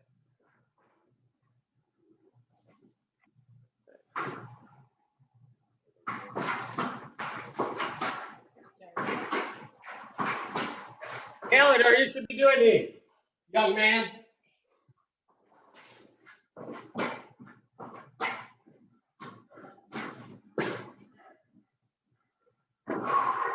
Again, anybody watching, if you're interested in doing these with us, we can tell you how to set it up and anything you need, and we're happy to add you to our Zoom. Yeah, just leave us a comment in the Zoom in the Facebook chat saying you want to be in the Zoom next week. Or yes. Yeah. All right, so go ahead and finish these, and we're going to do the next one.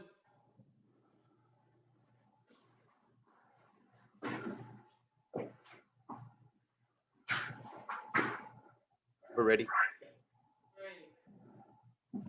One is the basic single crossover step. So we're going to start. I'm going to go to my left because my left foot's forward. So my right foot is behind, and it's very easy to just cross behind and step.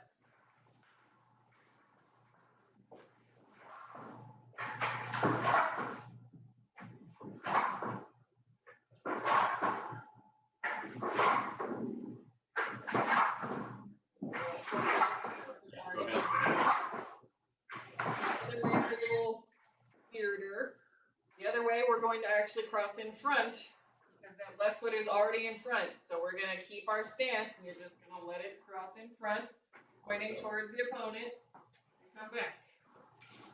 Remember to point those toes. The pointing is one of the biggest issues we have in the SCA. So really concentrate on pointing your toe towards your opponent. This will help keep your hips lined up. It'll help keep your center pointed at your opponent. Moving in a circle around your opponent instead of flying off away from you.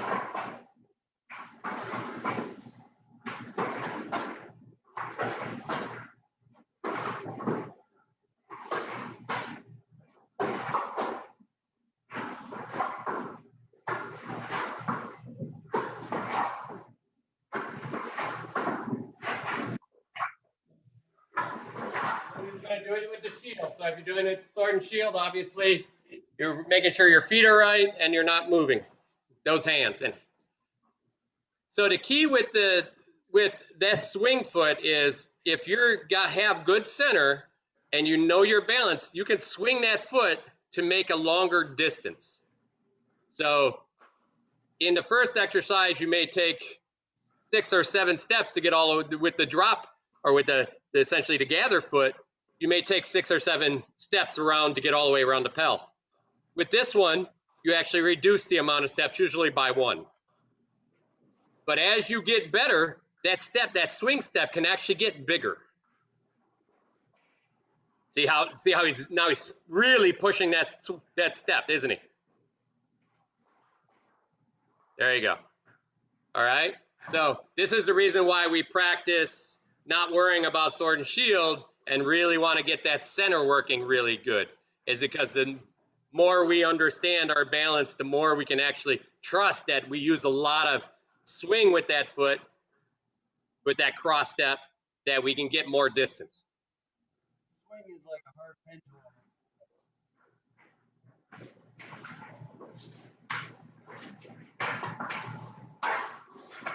But that's not necessarily the end technique. That's just a second way of doing this to achieve something different. So both are valuable. Yes, we're crossing our legs, and we're doing it on purpose. And that's why we're training really hard to do it well on purpose. And then the other conversations that will happen later is when it's a good idea to do this and not. Yeah. We've actually, so for the people that have been watching here, we actually been doing this step, running sideways, and where a lot of times what happens is people run sideways and do gathering steps. In other words, I reach out, I'm like just kind of shuffling. If you in the middle of that shuffle If you had a swing back step, you actually outpace your opponent and get into a 45-degree angle with them. So that cross step allows for longer distance. You can be seen bigger, and like anything else, you don't want to do anything where your opponent can take advantage of you. So I'm not going to be standing right in front of my opponent where he's ready to rush me and do a cross step. Okay. One of the biggest reasons they, don't do a lot of cross steps in boxing and other martial arts. One is in martial arts, you're going to use both legs. So when you cross step, it's actually hard to use either leg. But this is an example of know what to do and how to do it, and you can do it anytime you want to, right? So know what your opponent's going to do, and then I can use it. So I'll give you an example of somebody. If you look up some videos on Muhammad Ali, he uses that back swing step, cross step, to pull him out of range. So he's here. If he just does a gather step, that guy can turn with him and still hit him. He actually swings his foot behind it and then gets much more distance away from his opponent, essentially making their throw no good. So cross steps, we're practicing them very slow. But when you're doing it in a fight, we're planning this to be like split-second moves where your feet are crossed for half a second while you're moving. We're not going to actually go in the middle of a fight. Later on, I'll post a link to two people, Muhammad Ali and another great fighter. One, Muhammad Ali's a right-hander, and the other guy's a left-hander. I'll post both links to show you how they use the cross step quite often. Lomachenko also uses it often. So. We're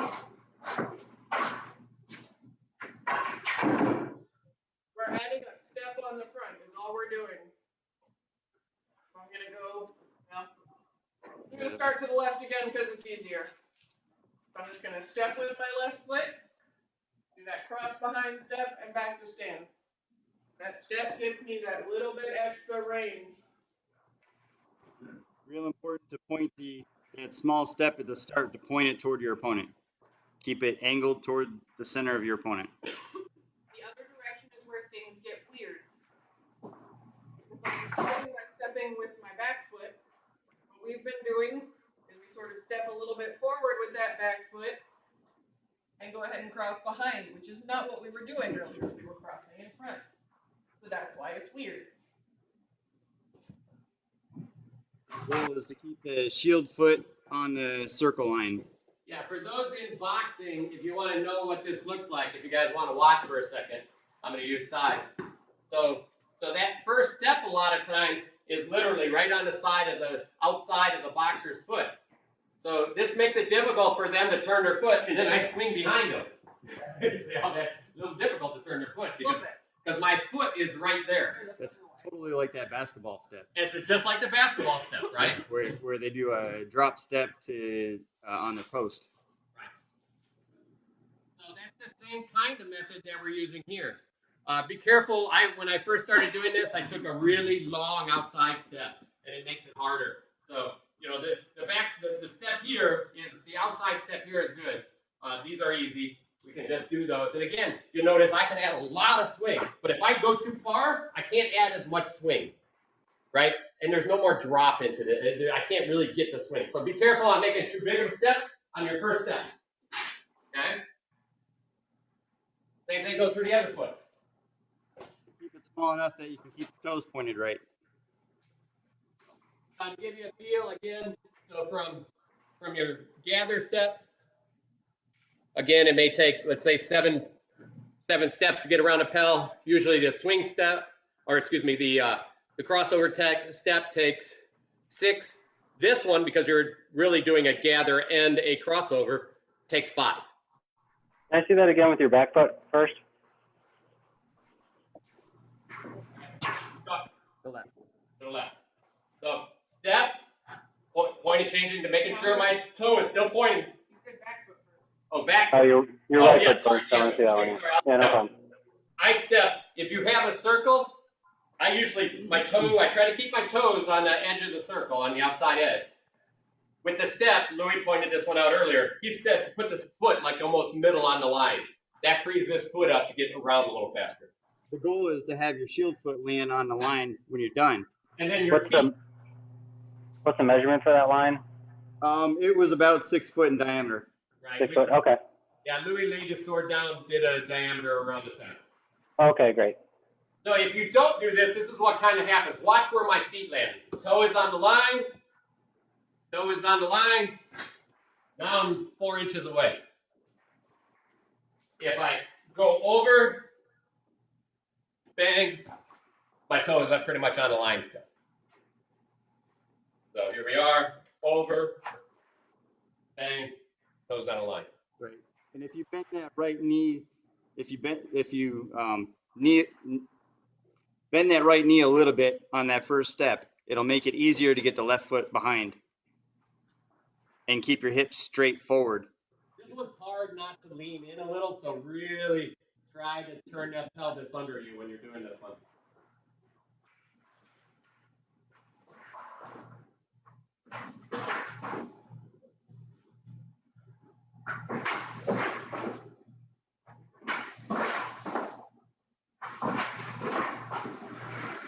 Phew.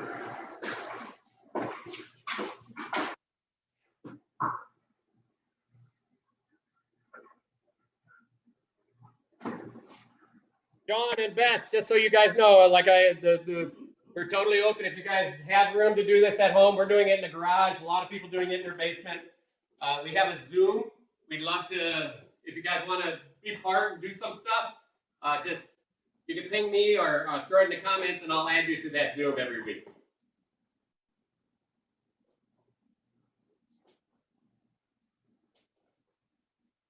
Again, Louis is doing this with sword and board. You notice that's even harder. He's trying to make sure that his sword and board never expand out as you're doing stuff, because this is natural. This happens almost all the time. You really have to be dedicated on watching that. Okay. Next week, or probably next week, or actually probably the week after, because it's just going to be me next week. We're going to add sword shots to this whole Pell routine as well, so that you essentially are learning how to move your feet, keep a good guard, and throw a shot at the end as you land. All that timing comes together. Is it?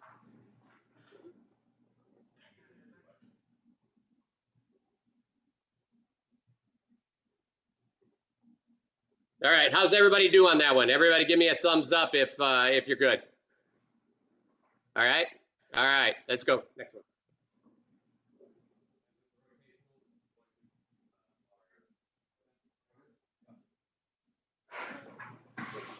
First one is the gather step, or the triangle step. Isn't that the triangle?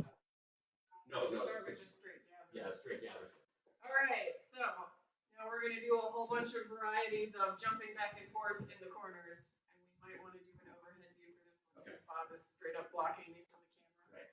So we're going to bring him back. Yeah, bring him back. Sure. That works. Because you're right in front of it. We're not going around it anymore. Yeah. All right, let's readjust Bob here so you can see your feet. Hopefully. Switch to hers or the footwear cam over. Oh, no, that one's right there. We're going to try and get a view where my feet are not completely Oh, blocked. that's good. Perfect. All right. So, as we see, I am off in Bob's corner, and I'm planning to just jump to his other corner, and we're going to go back and forth, and we're starting with just a basic gather step. So I'm keeping my left foot in front of my right foot in my normal stance, and just gather step. And I am trying to turn and face him, but I'm still in my normal stance. I haven't switched. So we'll just go back and forth. When I'm losing my balance. So try not to do that. Do like 5 back and forth, 5 each way.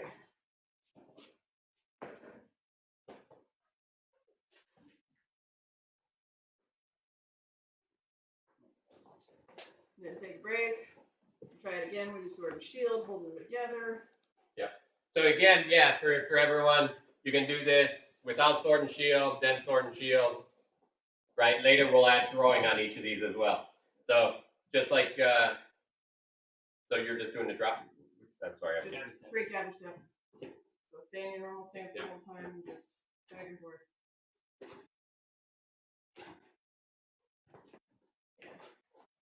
We're gonna get confusing here in a minute as we do minor variations, but Hey, look at his face. Get that back nice and straight. Try to get those hips under you.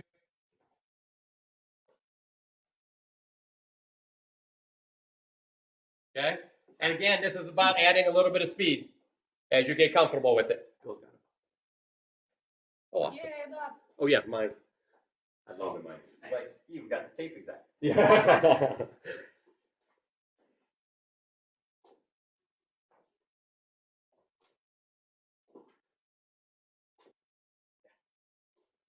You are the official sword and shield demo. Well, you can do it again, though. I'll do it again. Do multiple rounds. Yay! So on this one, you can start with smaller steps, but you can see that sides opening up with even bigger steps now. And a little bit more speed.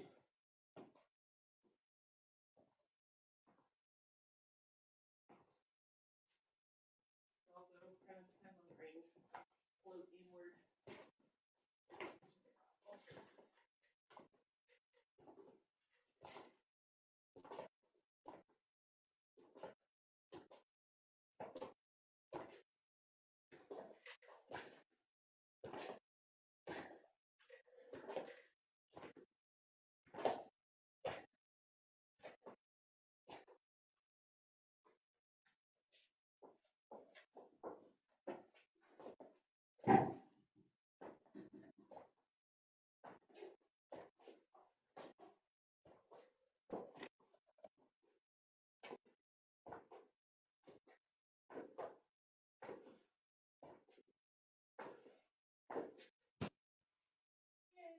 That's a nice job, William.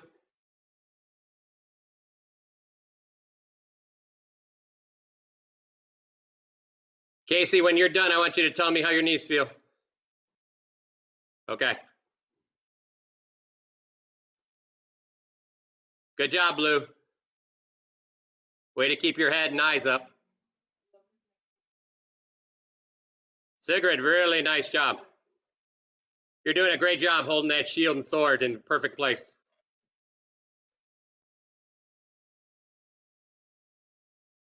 Good, Vidfis. Nice. By the way, it's awesome seeing you guys. We are not men. We all lie about. All right, we're going to modify this step now. What in many of the longsword schools is called a compass step or a triangle step, and it's almost the same thing. We're still doing a gather step, open, close, but what we're going to do this time is switch our stance. So when I jump to the right, my right foot will be forward. When I jump to the left, my left foot will be forward. And this helps with the angle change. It makes it easier to get more of that angle change to face your opponent. So it's just a minor change in the footwork, but it has a whole name because it's its own step. Yeah. No, sword foot. No, I show foot. Yeah, sword foot. So making sure I'm seeing the correct thing. Yeah, shoulder here. Sword foot. Heel foot. Yeah, we're trying to maintain the same range, so you have to watch. Sometimes, like, I'll fall in because you start sticking your butt out, and what happens is you start falling into the dummy a little. So you really, if you make that adjustment, you'll find that you don't change that range. So beware. This is a question off of Facebook. If you're getting it closer to the dummy, then you're probably sticking the butt out a little bit. Yeah, we're trying to keep the same range, but it's practice for us too. We're not necessarily getting it perfect ourselves. We're going to show What did you say was different? Sword and shield on this. I'm going to show you why this is better to do in some cases than the other, instead of staying in the same stance. Oh, okay. Try not to get linear with your feet. Yeah.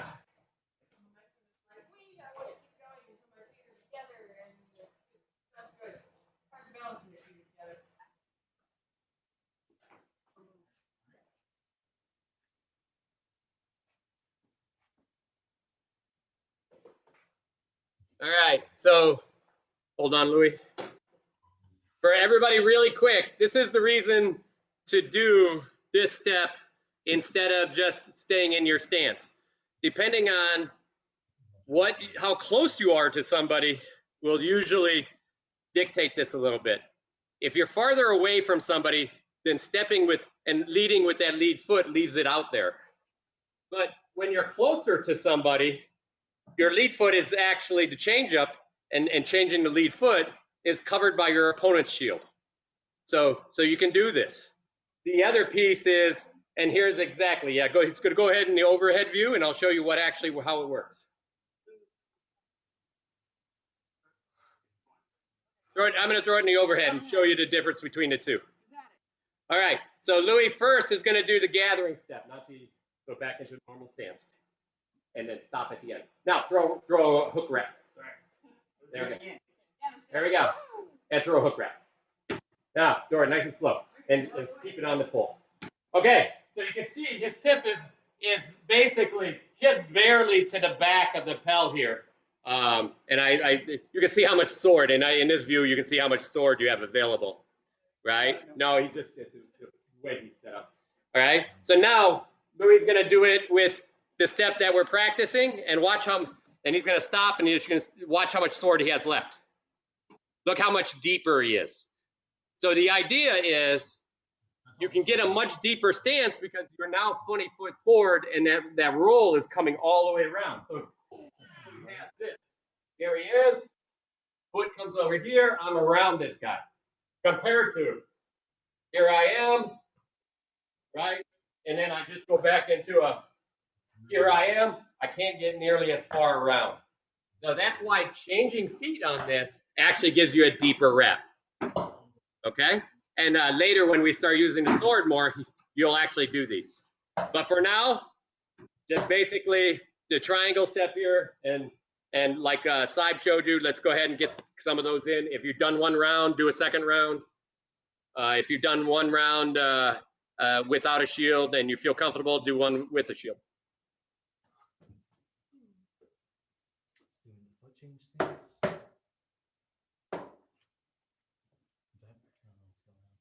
I think he's doing change feet.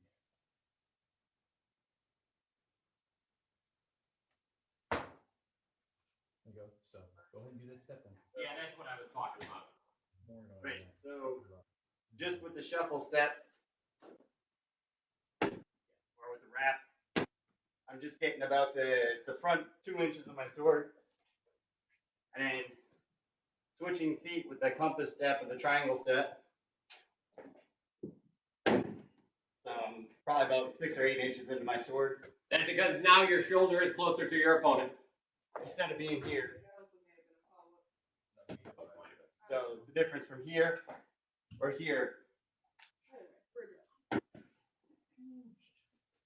right. So a couple more. Go ahead. We finish.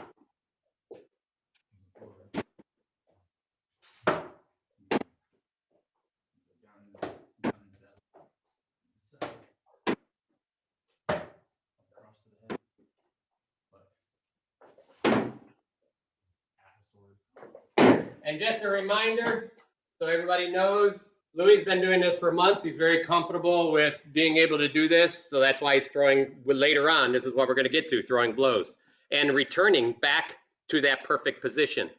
So that's something to remember. Is always return after those, but we'll cover those when we start throwing more often.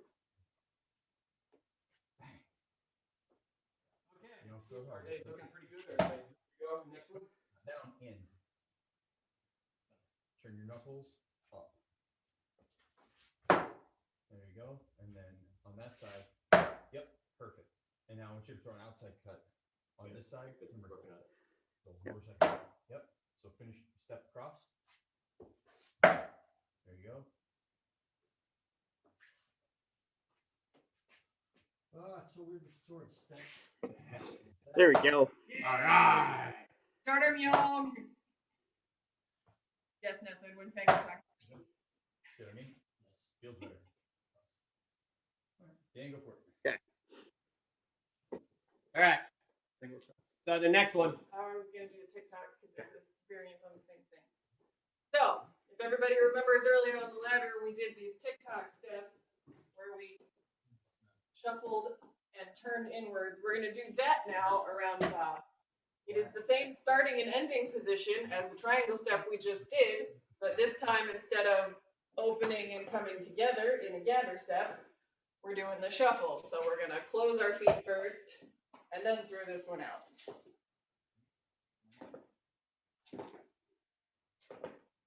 You notice she's keeping her body really straight both ways. This is very easy to move your bottom body and then lean back and forth, and that's not what you want.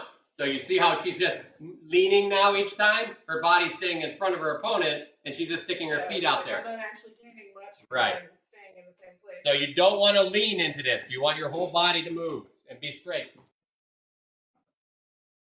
So the difference with this and the last compass step that we just did was which foot leads first. It's the difference between the gathering step or the drop step and the shuffle step. Yeah. Yes. So this one is the shuffle step, which means bring them together first and then open them up. Right. The gather step is open them up first and then bring them back together. Right. We're starting and ending in the exact same place. So if you notice, we're always starting usually with something that starts with a gather step, then we move to a shuffle step, and then we move to a crossing over step. So because in order, it's essentially in order, it gives you the easiest to probably the hardest. And it also gives you probably most defensive to, most defensive to most offensive as well. Like we said, these are slight variations on the same thing, but as you can see, they get you slightly different places. They gain you slightly different advantages, and just in general, it makes your feet more versatile. So when you're running around and something happens and your feet land in this weird stance that you don't normally do, well, guess what? Now you normally do it, so now it's not weird anymore.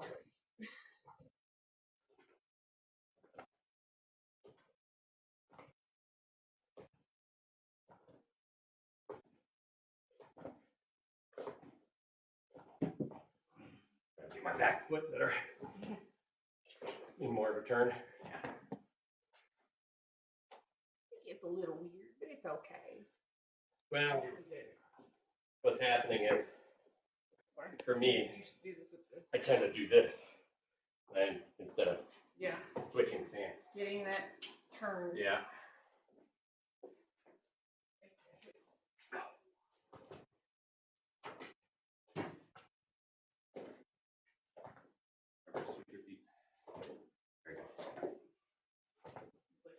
Really likes being back. That's the same problem I had. Where it spends its whole life. So Yeah. we're retraining it to go Yeah. other places. Because we're doing this differently than we did the other one. On here? Oh yeah, because we're not moving forward and back, but it's still the same switch.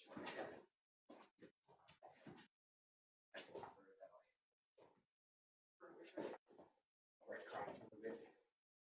Well, if you can do it and maintain range, cool. I can't, so I just make them touch. If I cross in front, I get into bottom. Good, that's right. Especially if you're crossing, it's the same thing that we did on here. Literally the same. That's, yes. You just said it was different. I think crossing there did not there. Right, do it again. Second. Oh, okay. Why everybody else is doing it.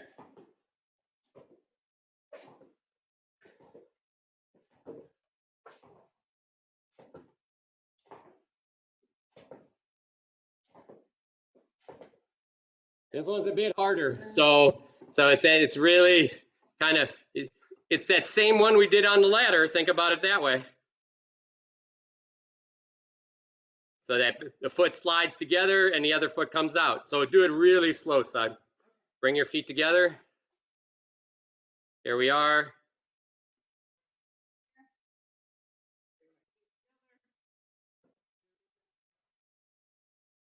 back, together, out. right. And I'm not moving very much when I'm doing it this slow because there's no momentum. When we add the momentum, you get that slide, which when we're turning, moves me back and forth across the window pretty much. For some people, it helps them if you actually use your hips to make that turn. So it's like turn your hip towards, turn your hips, yeah, the other hip toward, yeah, that's it. So if you actually like turn your bottom of your body, you can kind of get that twitch. So here I am, I'm gonna throw this hip over here. Hip.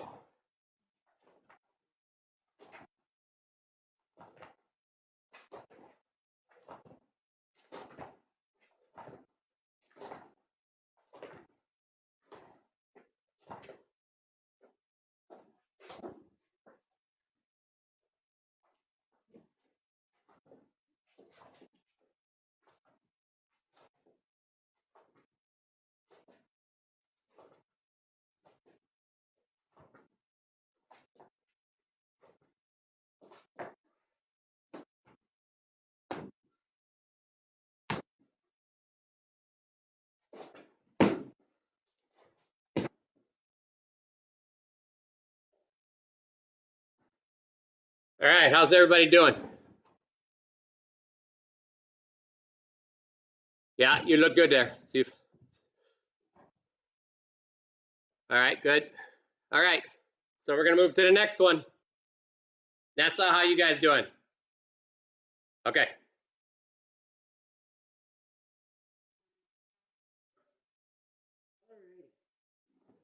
Next one, we're getting into that basic same crossover step. So this time, instead of bringing my feet together, we're gonna go ahead and cross and come over here. And for this one, I am landing back in my normal stance. My left foot forward, right foot back for me. The other way, we cross behind. This is again, whichever leg is already in front, let it be in front. And of course, we are trying to point the toes towards the opponent as we do that crossover step. So this one points in. And then we're always turning our hips back to face Mr. Bob.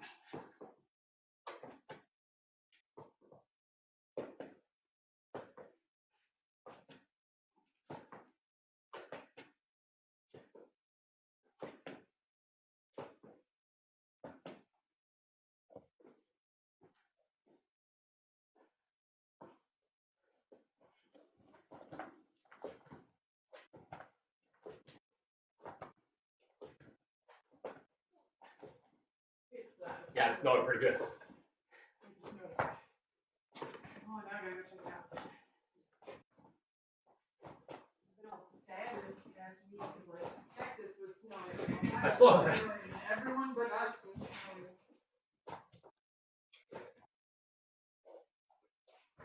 Nothing I came to ready yet. I am sad. Whew.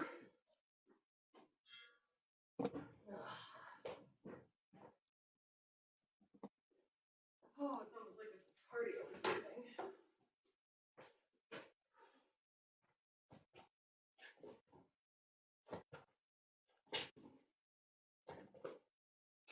Good job, Big Fizz.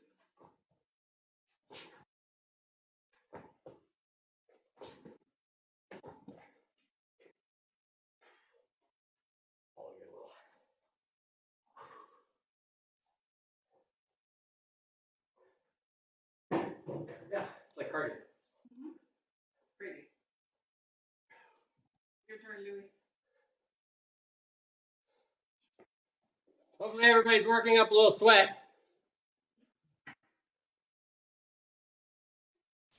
Oh yeah, definitely. Thank you. Good. Not a problem. You're looking good there, Big Fist. Thank you.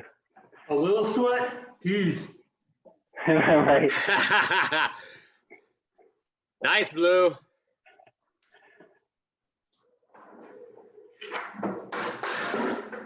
The only advantage of doing it in the garage is it stays cold. Yes, exactly. Nessa, you okay? Like she's stretching. Okay. Yeah, stretch it out. Make your husband rub that tonight. Hey, you're looking a little posy with Bob there.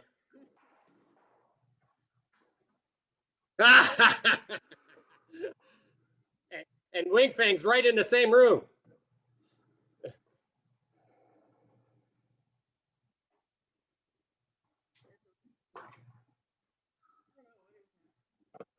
Long folders. I don't think we have any more corners. All right. So our next step is going to be a lot more of the jab first. So next one will be talking about closing range to your opponent, and so you're going to be outside of range and the different ways to get in range depending on what you want to do on your opponent and how close they are. We're going to go with the first one we're going to do is going to be essentially that same jab foot we worked on a ladder. We're going to work it on with Bob, and then Louis is going to show you how that works with sword and shield. Much bigger jab step. Then you might want to do marker on the floor so people understand bigger how they can do this better. All right. Bring the wires out, Brown's about to leave. Earlier we were doing just this little jab step. Now we're gonna make it bigger and try and get all the way up. We're close enough to throw a shot anyway, so. Give him a little further there. I can't wait. So trying to stay low, trying to stay flat. Push off that back foot.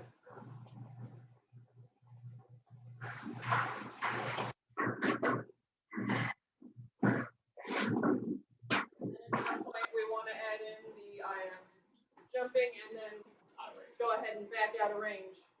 This is that 2 forward, 1 back that we were doing. It grows up and turns into this. Okay, this is essentially, they do this in boxing all the time. This is essentially that long jab and then pop out of range. I haven't got the speed up.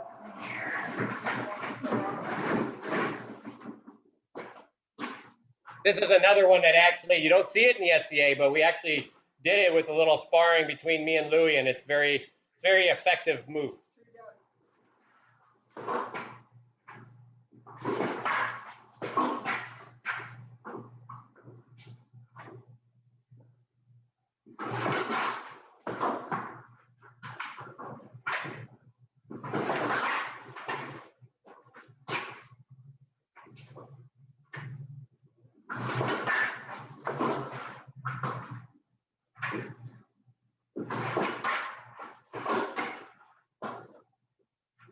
Go ahead, Louis.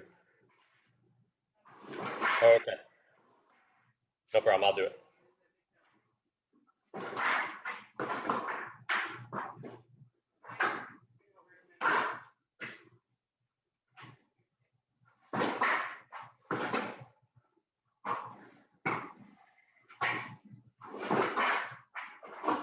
Another one of those where we're using our ladder to sort of gauge distance.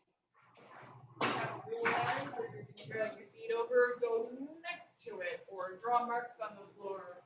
Or like we're doing is drawing several marks next to the ladder on the floor in between the rungs so we can gauge how we're moving back. I know you can't really see them on the camera, but you'll still be drawing if you were watching. All right, so when you get sword and forward, it's that same thing. The first time we're going to do this, we're just going to essentially try to keep our sword forward in good position and not like, whoa, jumping in. So it's basically, so when you land, make sure you can actually, at a distance, you can hit them. Okay? Or just reach out and touch them.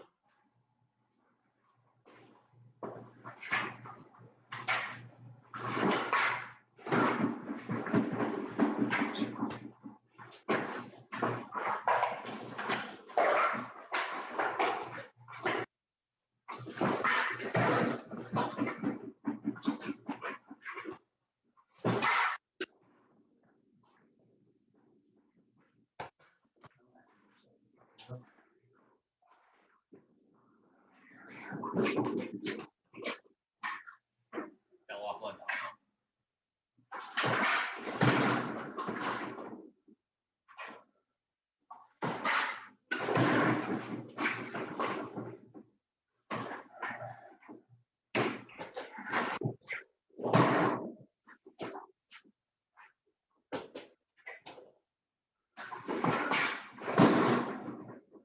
Nice, Bill. How are they doing? Pretty okay. I kind of want to see Dan do it again, but someone else's turn. That's a nice big jump there. Yeah. Nice.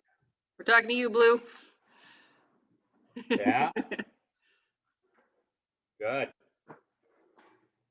Woo, that's a jump. He's doing the sort Dan, of, that looks good. doing the sort of shuffle. Yeah, he's doing the shuffle version. jump. So you're doing a little bit of what Louis does, and he'll shuffle his back foot up and then make the jump. Or there's just essentially, remember, the back foot doesn't move first, the front foot moves. So here we are. So you're doing this, you're here, you're gonna make this jump, you're kind of going. You see how the back foot moved first, so you're like bringing it up and then falling in. Try it without bringing it up. So now it's just falling.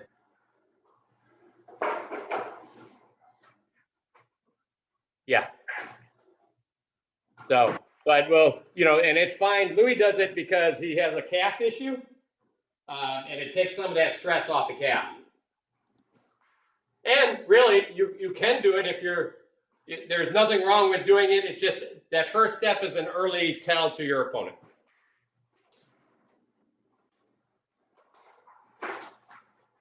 Safety, perfect. Do that.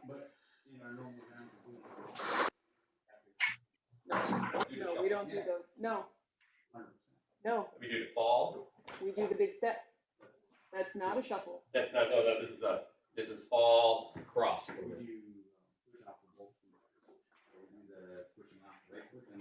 Oh yes, yeah. No, he's doing this one. So he's doing a little back shuffle. So I really like this. I really like this drill because I put a sword on the floor and I see how far out of range I can be and how quickly I can be inside. Yeah. Yeah.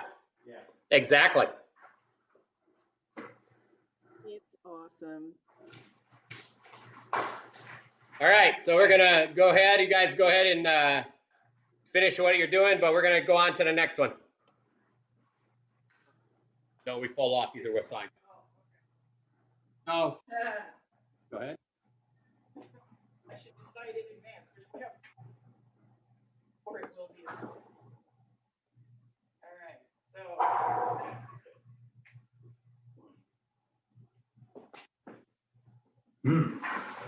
I like this one. Didn't do it right.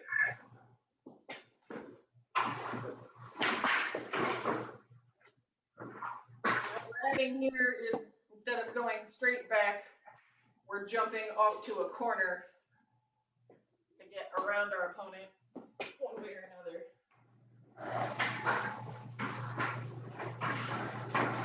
So what you see here is she's closing range. Do it again. This is good. What I do is great. You can see her closing her range with the lunge and then kicking off to one side. What I find easier is finishing this step and then pushing to another step. Some people may find it easier to land on this foot and go straight into a swing behind. That hasn't worked for me, so I'm sticking with this other way. So go ahead and do 10 of those.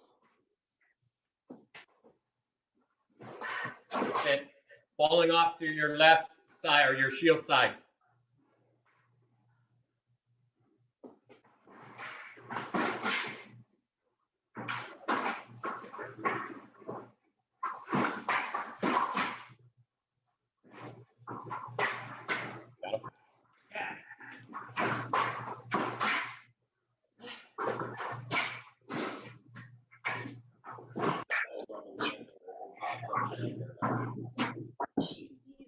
Why?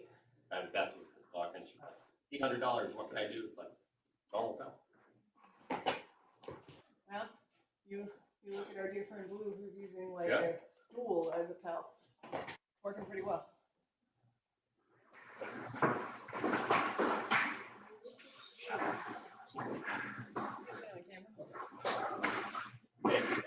So it's just a shuffle, not a crossover?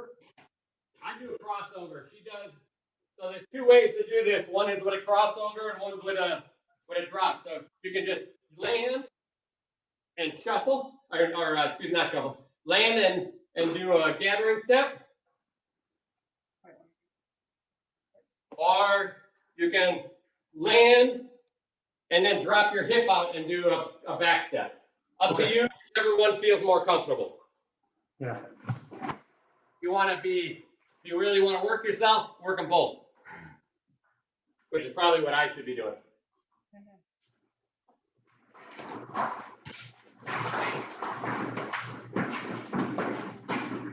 There's one way that it doesn't work, right? Doing the cross this way, we had trouble with that.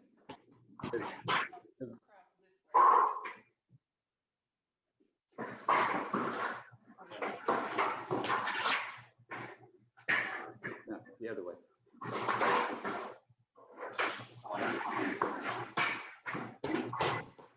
Right, okay. But what we had trouble with going with the cross is to not touch off the foot. Oh, yeah, It's tough. You have to. So even with the gather, you have to, right? Because you got to here. Yeah, you really have to Right. gather because you're pushing off that foot. I actually use less pressure on this foot here because I can drop the hip earlier. But that could also reduce the amount of power that I'm going to bob with. Right. Because I'm Are you trying to add that swing step on the end of your gather and lunge? You want to see the gathering? So I'm going to show you the two different ones. What was the question? I was watching that last part, and it looked like you were trying to take that lunge and then turn it into a swing step for that back cross on the left on the shield side. Yes, that's what we're attempting to do. And that's actually what I normally do. Yeah, about to say, don't you do that all the time? Yeah. So it's kind of, we found it's a comfort thing. Okay. Like there are definitely some you don't do it with. And most of those are like the fall-in steps. I'm like, bang, shuffle. You can't do a crossover on that one. So you'll see those later. But on this one, you can, or, the one problem is as I do this lunge, as I do this lunge here, I have to put pressure on this foot to do the gathering step, which isn't bad because really, the more pressure and turn I put on that foot, the harder I hit this pedal with, and now it's ready to throw, ready to go. So if I kind of cheat, and I'm like, bang, snap, there's no pressure here. It's kind of hanging. I'm actually leaning into Bob's corner, and then I just fall over. So the gathering step's probably the better one than the leaning one, but it depends. If you're just trying to freeze your opponent, then probably the leaning one will get you there faster. You just have to be aware. What's the timing of the shot? So as your front foot really lands, your shot's gonna come like almost before, like this lands, and if you can get it close at the same time, the closer you get it, the better. Throwing on this right?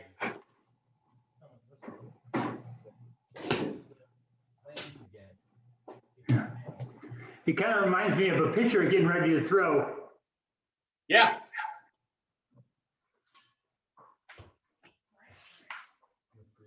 When you first do this, though, my suggestion, if you're throwing, land, make it nice and solid, make sure your sword and shield's here and your body's all right. Throw your shot, just nice technique, throw your shot nice and slow, and then take whatever step you want. So everything is slow and perfect. And then you can pick up speed after.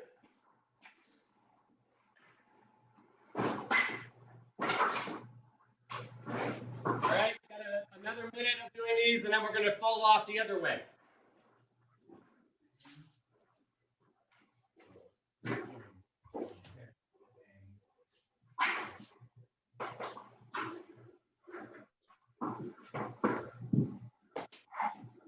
That's much better.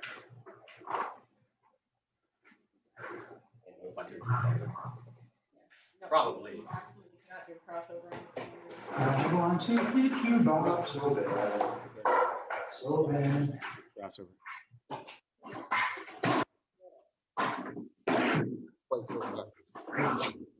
Quite so committed. Going the other way. Yeah. Trying to touch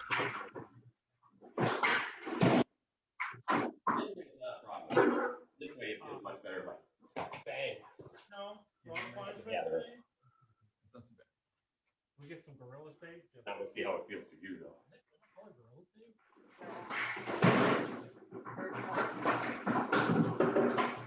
Yeah, I think that's problem for me is it's probably better that you don't cheat because you may miss some power.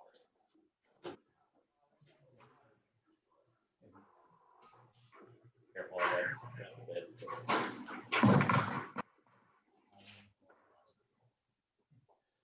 So the goal here is a nice fast strike, and then you got moving a corner where your opponent has to turn and he doesn't get to strike you. And you possibly have a secondary strike. Later we'll be adding jab to the head, drop to the leg. Yeah.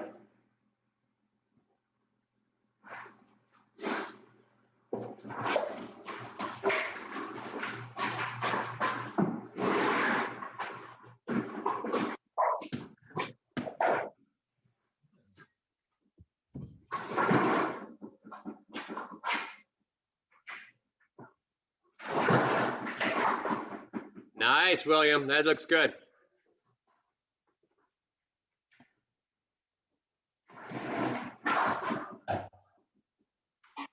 Oops.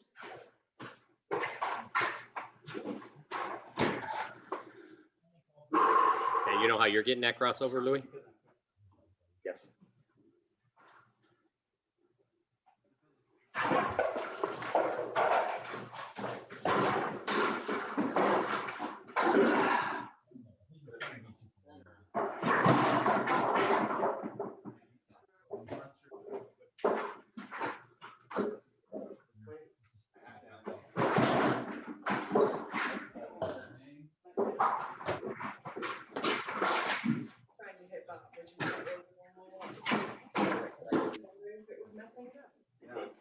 I mean, it changes. Right, you just need to learn to compensate for that, I guess.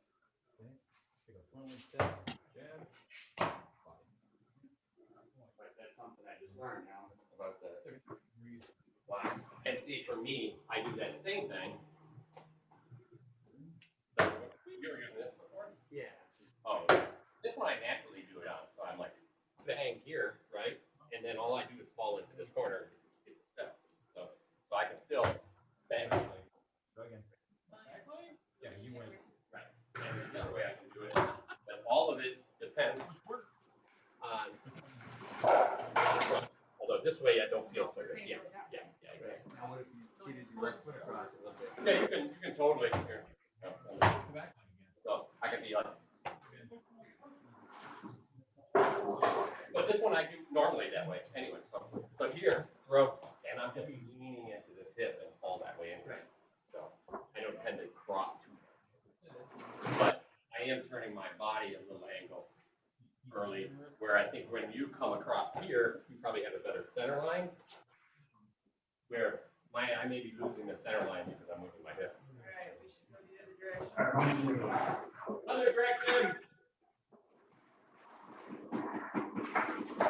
I think I'm just gonna do it.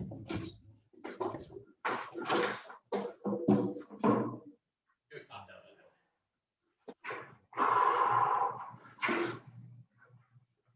So here's the other direction. There you go. So she's doing a simple gather step on after the lunge. Big jab step and gather. Yep.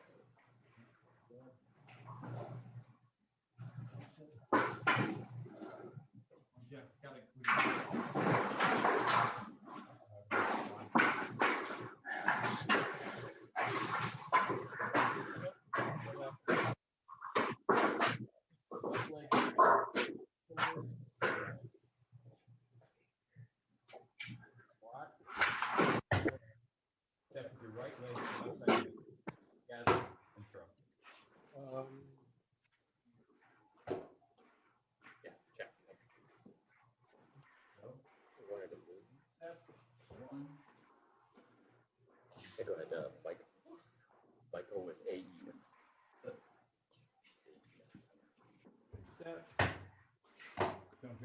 leg, pull it right back into that good position. Yep. That's what it was. Land. All right, my turn.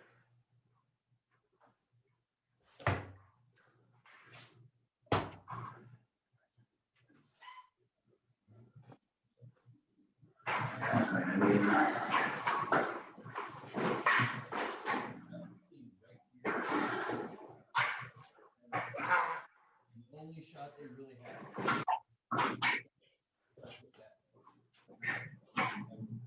Can't really reach across the front. Some stupid.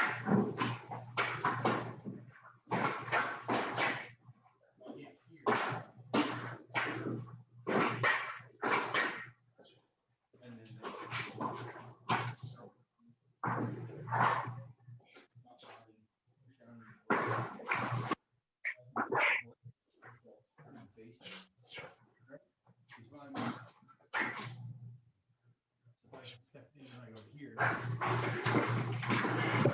Yeah, I noticed that that back leg barely touches the ground when you shuffle over. worse space. Yeah, it's almost like you don't have to touch it. I've actually just trying to make it give me a little touch. Right. But you don't necessarily have to touch at all. You also, your body just falls that way, right? Right, right.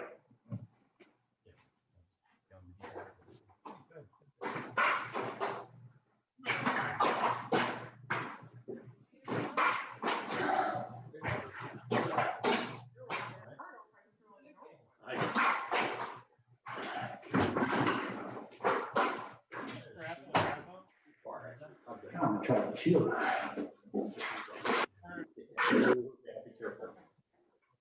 Yeah.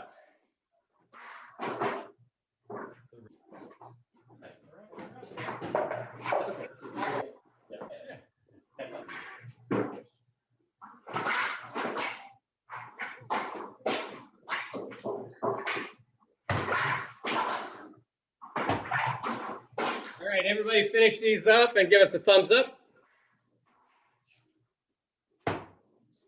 You gotta push that hip, that back hip forward. You're loaded on that right leg and your hip back up. You're trying to throw without adding any body. That's what you're doing. You need to do. Push.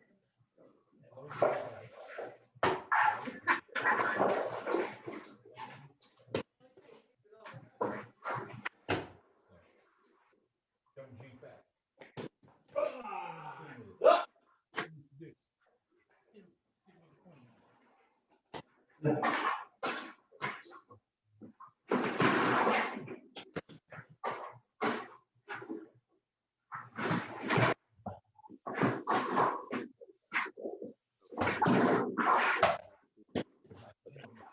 Hey, Will, you can raise Bob as well.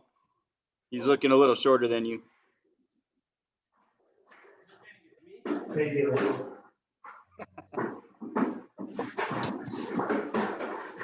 That's your average opponent there, Winfang.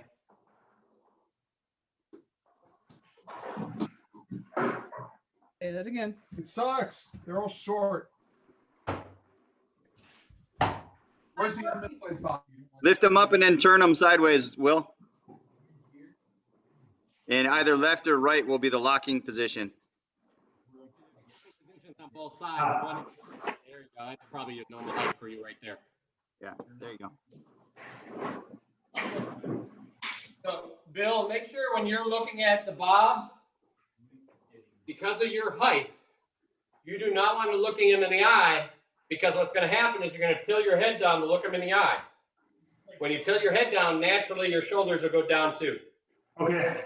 Look at his forehead or top of his head. Or bend low enough in your knees so you're looking him in the eyes. Yeah.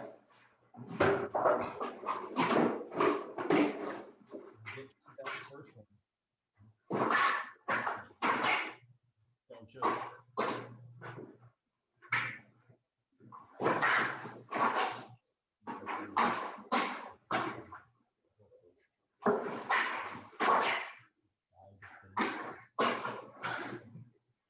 Hey, Blue, I want your hand about which the sword, the baseball bat is in your sword hand. Give me a thumbs up if it's this. Yeah, okay. So I want it higher. I want the hand to be as even with your, not that high. Shoulder. The tip of the sword should be in front of your head. Look like the bat. Is that? Don't move it. Just make sure. Let me show you. Hand shoulder height. So go ahead and see if you can get a video of this of me. Probably from your computer would be good. Here we go. All right, watch. 1 second. And here. All right. So here I am on my side. Right now you're holding it way down here. Okay? When I hold it up, I want to hold it up and forward a little bit. You notice how this is the top of the basket is the top of my shoulder. Got it. I see it. You don't want this. Look, top of the basket, but now the tip is way over my head. That's the part you hit with. So you want this hand to come up and forward to get it to the top of your shoulder. Here I am, here I am. Okay? Got it. All right.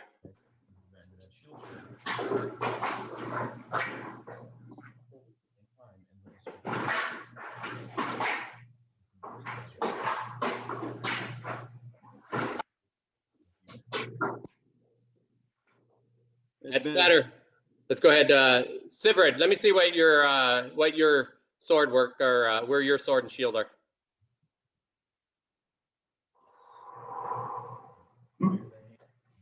Good. Now, that's the same thing can go for you. Do you see how this sword hand is a little low? What was that? Sorry. So if you look at your sword hand, you're holding it about mid-body. Right? So I want you to go over to the Pel for a second. Right. There you go. Now back off about the distance you're comfortable throwing. Good. Now I want you to throw a shot. Get your sword shield up. Right? Right. So see, so right now it's hard to throw a high shot, isn't it? Right. Now bring your but see, same thing. Watch what my hand does. So we think about our hands too much and not enough with the top of the sword. So what I see is you start down here and out a little bit. If you're going to bring it up, don't do this. Right. You see how watch the top of the sword. You see how it goes behind my head? Yeah. Bring it up. Even if so, this part of your basket looks right at the guy, right into the guy's face. Right. Point stays in front of your head. The more point you get back here, the more these turn into rolls, and they become easier to see. Right. Okay. Okay. Now get near your Pel. I want to see what it looks like again. Give me a second. All right. Now hand up right there. Now push. There. You know. Now you're hitting above that tape almost all the time, right? Hand up a little. Right. Okay. So you're gonna hand up. There you go. That tip. Tip forward. Hand up. Tip forward. Tip. Tip. Tip. Yeah. Yep. So it starts here. Yes. Don't worry about the movement. You notice now, step a half a foot back if you want.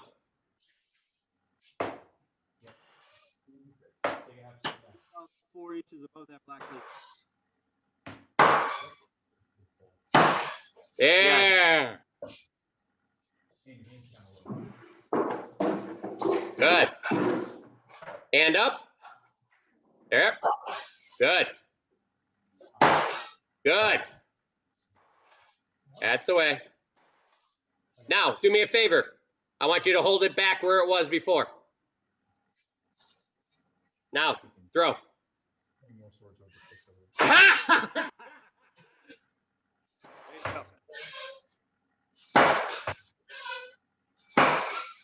See how you have to kind of raise it as you're throwing it? Right. Yeah. So there's a little more time and the angle changes. So the shield, your opponent's shield is in the way of your angle. Yeah. So it's coming up, and so it's up here and tip forward, right? Okay. Yeah. And just turn and let it fall. See how the hand controls all of that, doesn't it? Yeah. Changes the angle completely from top down to bottom up. Yeah. Yeah. Oh, Good. Toe turn, and you can get more. Yeah. All right, we're gonna do the fall-in step now, okay? Guys, this is probably the longest step that you can make. depending on your distance, you can adjust this step just like any others to be shorter or longer. So this is the step that I normally do when people are like, oh my God, he disappeared, you know, he teleported into range type of deal. The idea in this step is to hold your feet to the ground as long as possible. And just as your back toes start leaving the ground, then you're going to take a long step with it. And so Saib's going to talk about it right now. So here goes Saib. She's leaning onto this. So in our earlier, when we were doing our warm up, we did back and forth drills like these, right? You remember, guys? Yeah, we did. So we went all the way onto our toes and then all the way back again, right? So now we're going to do this and we're going to keep going. We're going to fall into our opponent and catch ourselves. You're going to keep your chest, your back, your shoulders, all that up instead of reaching. That'll mess you up. I did that. That's what I did. Just hold it as long as we can. And you can notice how much closer she is to the Pell instead of just a jab foot here.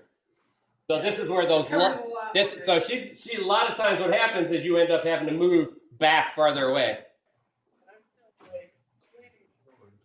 Right. All right. So the big part of this one is learning to trust the fall, learning to trust yourself while you fall towards the Pell. So a lot of people, as soon as they get to a point where they're like, you know, oh my goodness, I'm forward, they take a step.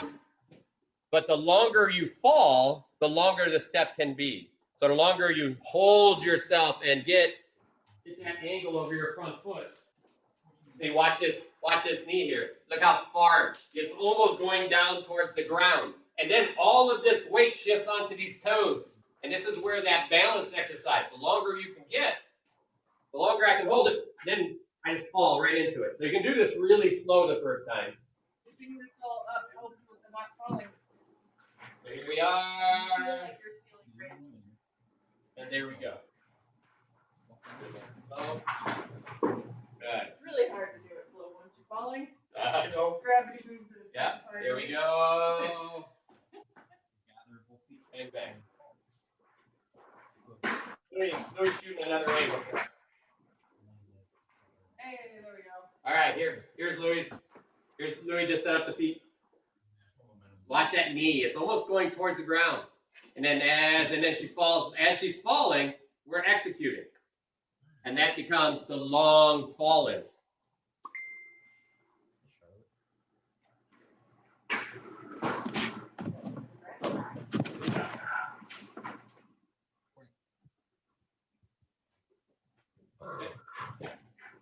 So we're going to do 10 of those, guys. Let's do them. Remember, try to hold your balance as long as you can, and then go ahead and fall.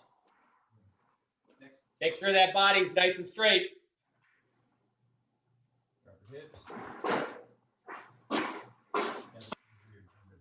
Better with that little upright body thing. I can even see it in the camera. Not doing this crap. It's probably because I'm not throwing heavy to my down. Back straight. Float there. William, or Bill, head up. So you're throwing as your front foot hits? Yes, that is the goal on this. It's not easy. So when you first do this, if you're going to throw, take the step, make sure it's nice and controlled, make sure your shield and sword in the right place, throw the shot. Okay? And then the next time, land, give yourself a second, throw the shot. Just shorten it up each time. The problem with throwing the sword on this one when you're first doing it is you're going to want to lead with your shoulders a little bit to get length. So if you have to shorten it, shorten your distance.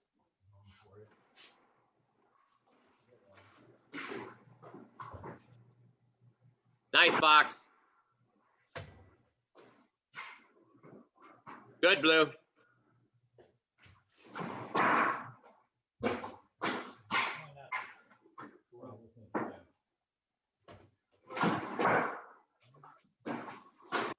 Yeah, Louis going to do this with a sword and shield. You guys can, same thing, guys. This is sword and shield. Part of this is just learning to not move those things.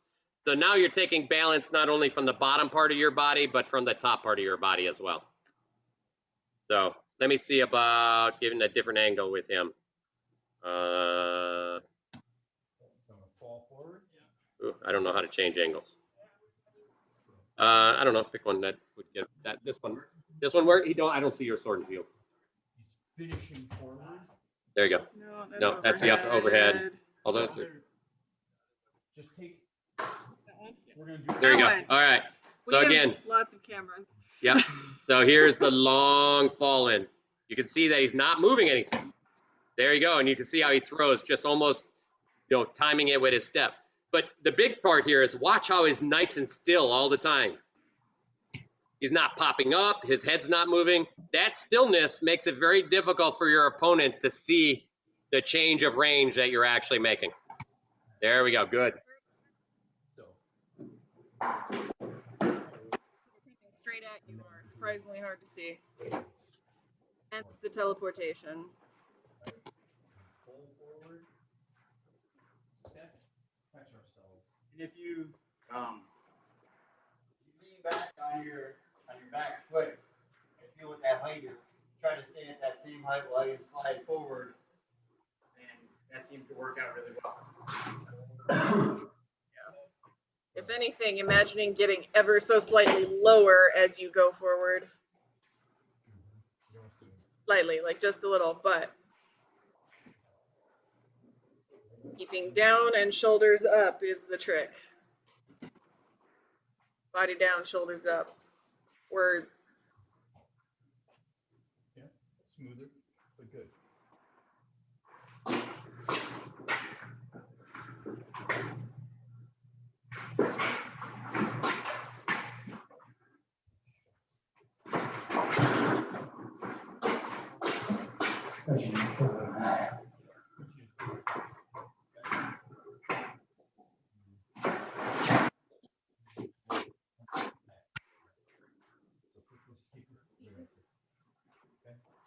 Almost more along.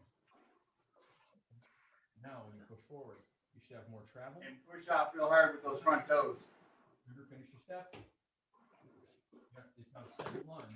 Just you falling and then gathering. Yeah, there's a lot of timing in this one because there's a lot of, as you're falling forward, you're giving a little push with your back toes. There's all kinds of timing in this one where you can get more distance. So I'm gonna try to. That's it. Fall all the way forward. Almost like you're falling into his belly. And as soon as I catch my gravity, about to. You're gonna have to trust fall with Bob. I was almost a jump instead of staying. We were our step in is 90 inches away from the bottom of the base. At range, you can be one. I don't care. What's that in feet? Does not matter. 7 foot. Recover that hand back higher. Sivered right back to where it's supposed to be. 7'8". That also help your back stay straighter. Yeah, I had a problem with that canoe hanging in my garage right above where I'm starting. Ah, gotcha. Yeah, you're All right. right, We that have the makes same. We have the same issue a little.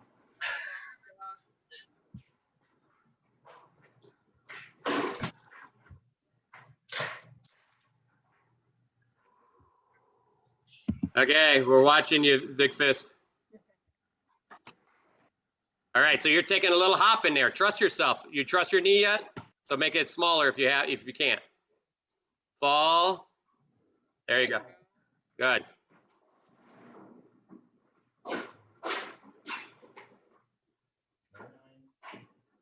There's getting a little gallop. Yeah. He actually, when your chest is back like that. I think some of that becomes he's not trusting his knee.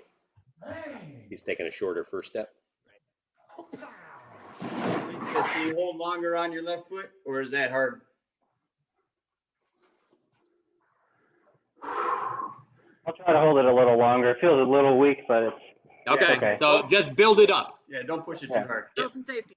Yep, just build it up first. I don't want you to hurt that knee, so you're doing fine. The only thing I'd like to make sure your angles of your feet are on either side of the pedal. okay. It's hard for me to tell just because it looks to me like your front foot's turned in a little, but I think it's just the angle of the camera. Okay.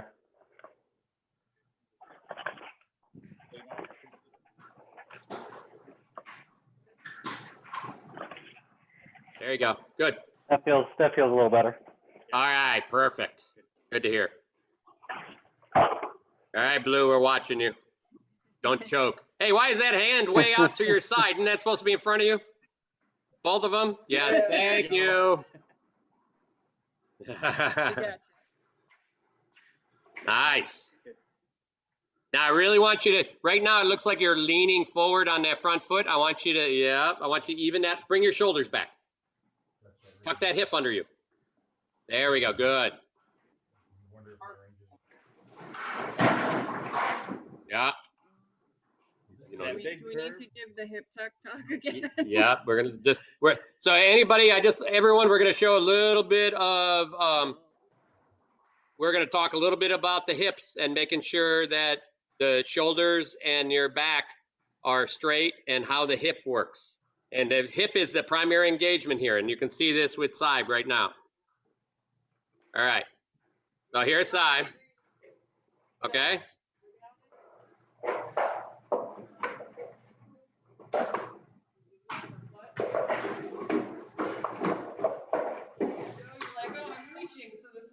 Look at that curve. Actually going to get you to fall. Right. So what you want to do is literally tuck under.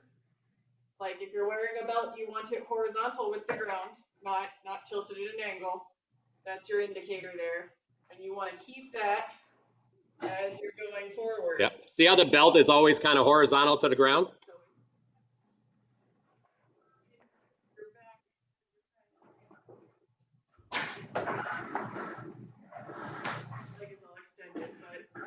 This is what leads to being unbalanced and falling forward. Right.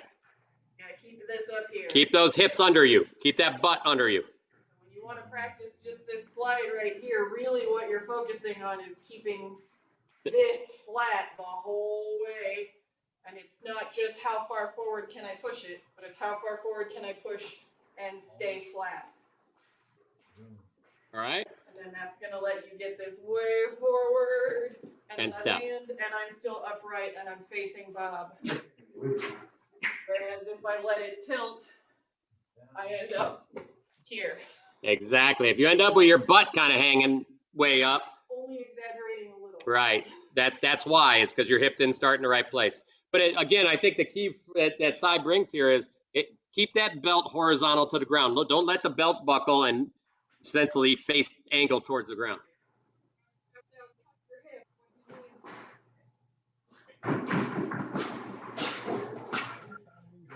Where you are in your stand.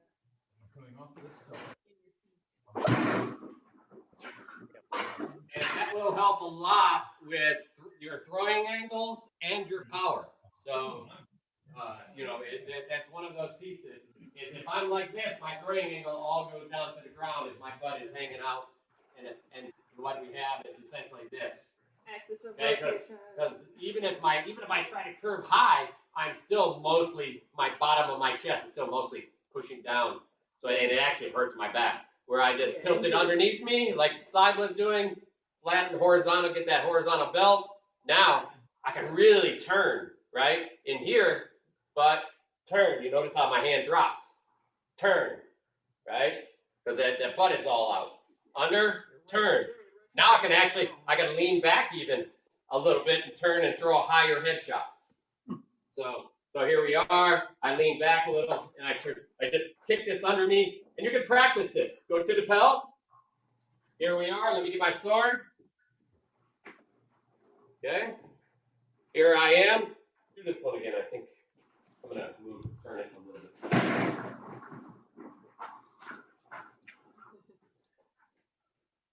Higher.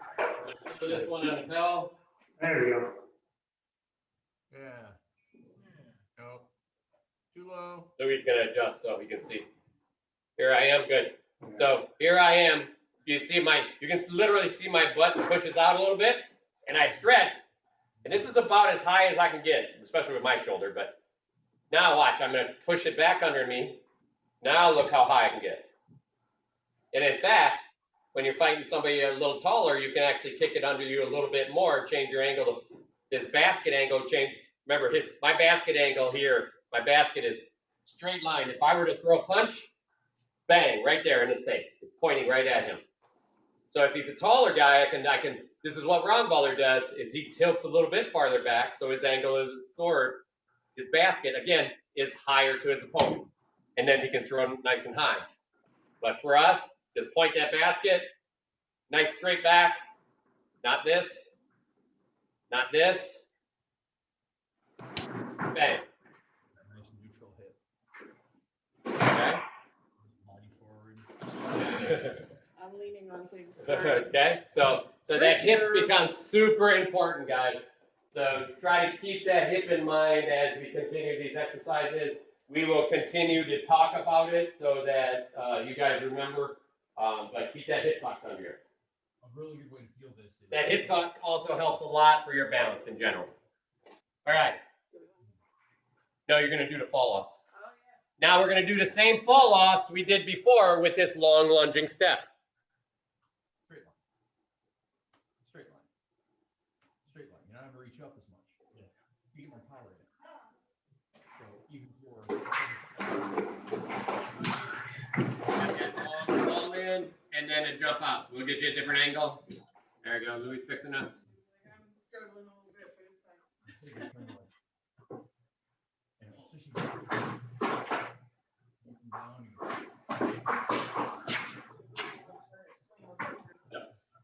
Other way will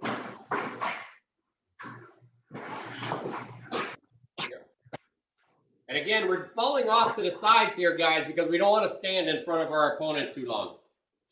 You stand right in their power zone, then and their throwing zone, then you have more likely chance to be hit. Even if you just move a couple inches, it changes the angle of their normal throws.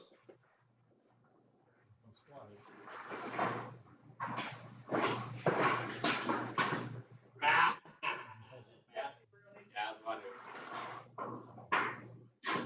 feel it, man. Feel it when Nate right. Woo. On top.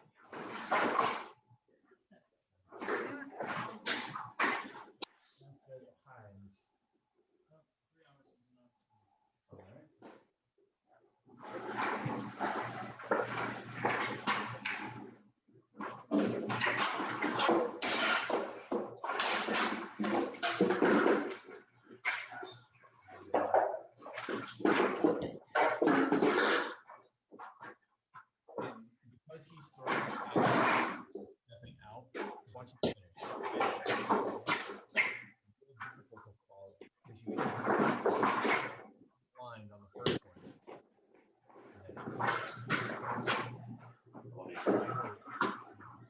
Try to like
Yeah, we lost Blue. Oh, no, he's there. all right. That's it. So if you finish those fast, go ahead and fall off the other way. Okay?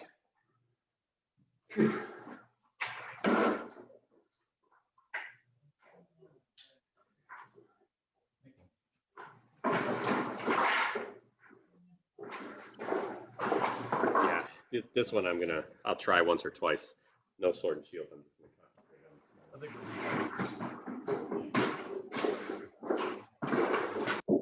other way. Here's the other way. Same thing. I know, I want to watch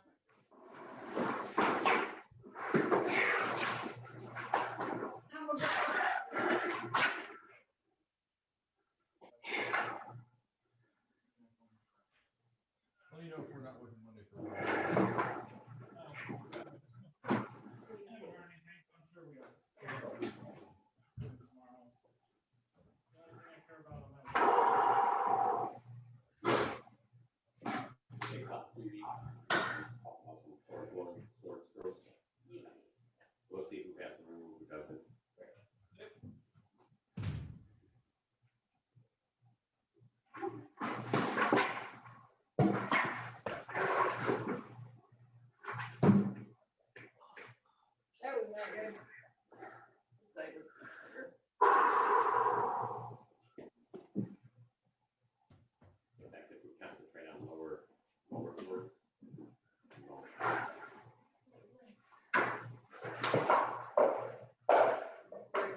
Oh.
Well, that was awesome, Mike.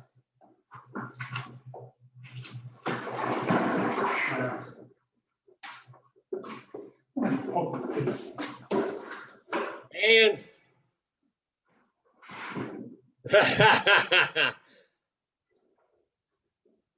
There you go. So Blue, you can also start with your weight all the way back with your hips shifted Yeah. all the way back. So like, There we go. get on your feet. Now slide all the way backwards. There you go, There. all the way back. There you go. Now that height, slide at that height all the way forward until you go into it. There you go, perfect. That helps. I love it. Yeah, starting backwards does help. Yeah, it sets your height. It gets you moving, Yeah. learning to move good. smoothly.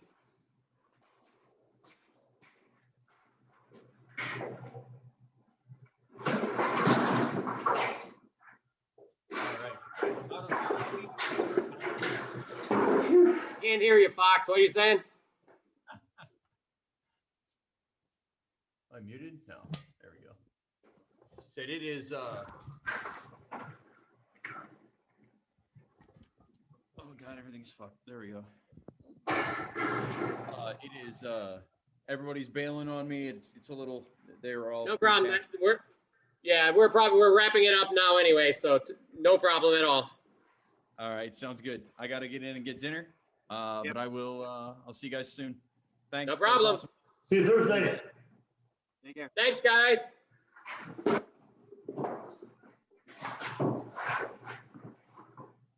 You out of here too, Nessa? Yep. Oh, I've been done for a bit. My knee started, so. Okay, that's fine. You did a great start. You can see that there's a lot of footwork going on, right? You look, you're like, oh, that's more footwork than I want. No, Okay. I want it. I know. That's a little at a time. Same thing goes, Big Fist. Watch how hard you push yourself. Watch your knees. But the more you do these, the stronger those can get, right? Especially, again, like the exercises that we started at the very beginning with that back and forth exercise. You can see how it feeds right into all of these movements, right? Mm-hmm. It also feeds in, so if I'm fighting side, okay, and we have at a certain range, go ahead, stay right there, right? We are really far, and I'm going to show you actually with a sword. Here we go. So here I am with a sword. You can see I can't really hit her. I'm probably about 6 inches away. All I do is I lean on that front foot. Now I hit her. Right? And then I go back and she can't hit me. And then I go forward and I can hit her. So that's the idea of why we use that path. But now if I'm way out of range, maybe a little farther out of range, I can essentially just fall a little bit and hit her. Right? But again, so that's how that falling step works, but that's really how that shift of weight from back to front is so important.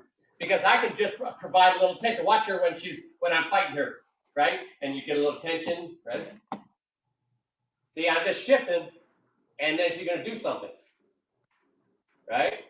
So you're able to use that as part of a chance to probe and see what changes. No. Yeah, He's or too she far doesn't, away. or she doesn't shift. I might do this. She just didn't realize I shifted quite a bit to get into that range. Oh, and non-threatening. Right. So I'm like, I don't need to do anything. Right, or what happens at first, what I did is I actually shifted outside the angle and changed. So she's like turning sideways, but I also moved into a 45. She's moving at a 90, but now I'm in range to come back to the center. So that's why that shifting on the legs is so important, and how having balance in there becomes so important. So that's how it's going to help the fight in the end. Yeah, my knee couldn't take the push-offs. Right. So again, you don't have to worry about the push-off so much. Take a smaller step. Yeah, and even with the smaller step, putting the weight on it to move forward was what was getting it. Okay, I got you. And Yeah, we're just adding the further weight, in, so, the weight before the step. Yes.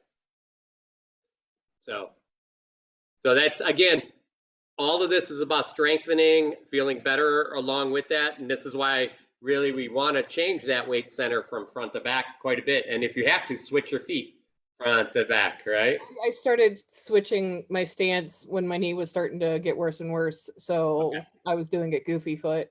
Okay, So. that's fine. So again, guys, so we got, we had a good group. We had some new people again here today. You notice a lot of the stuff is the same, and in a good practice, we want it to stay the same because we want to get good at it. Just because we've done it one time or 100 times doesn't mean we're good at it, and it doesn't mean it's installed in our mind. And that's what we're trying to get to. We have to be able to know, I want to make a longer step around my opponent. So instead of a gathering step, I'm going to do a crossover step. And when you decide to do that crossover step, you don't want to have to say, okay, now I got to put this foot here and do this. You just like, I want a longer distance, and that crossover step just comes naturally, right? So that's where we're trying to get to. But along with that, next week we're going to add sword shots into all of these so you can see how to add swords when you're ready to. You don't have to do this right away. There's no push. Some people will want to add them right away. Just remember, if you add them right away, you have lots of complications. So you got a lot of things to think about. If you can think about all those things and review yourself and fix them, that's fine. But when we first just start movement, we're worrying about center and where our feet are and our angles of our feet. So like when we're turning around bob and stuff.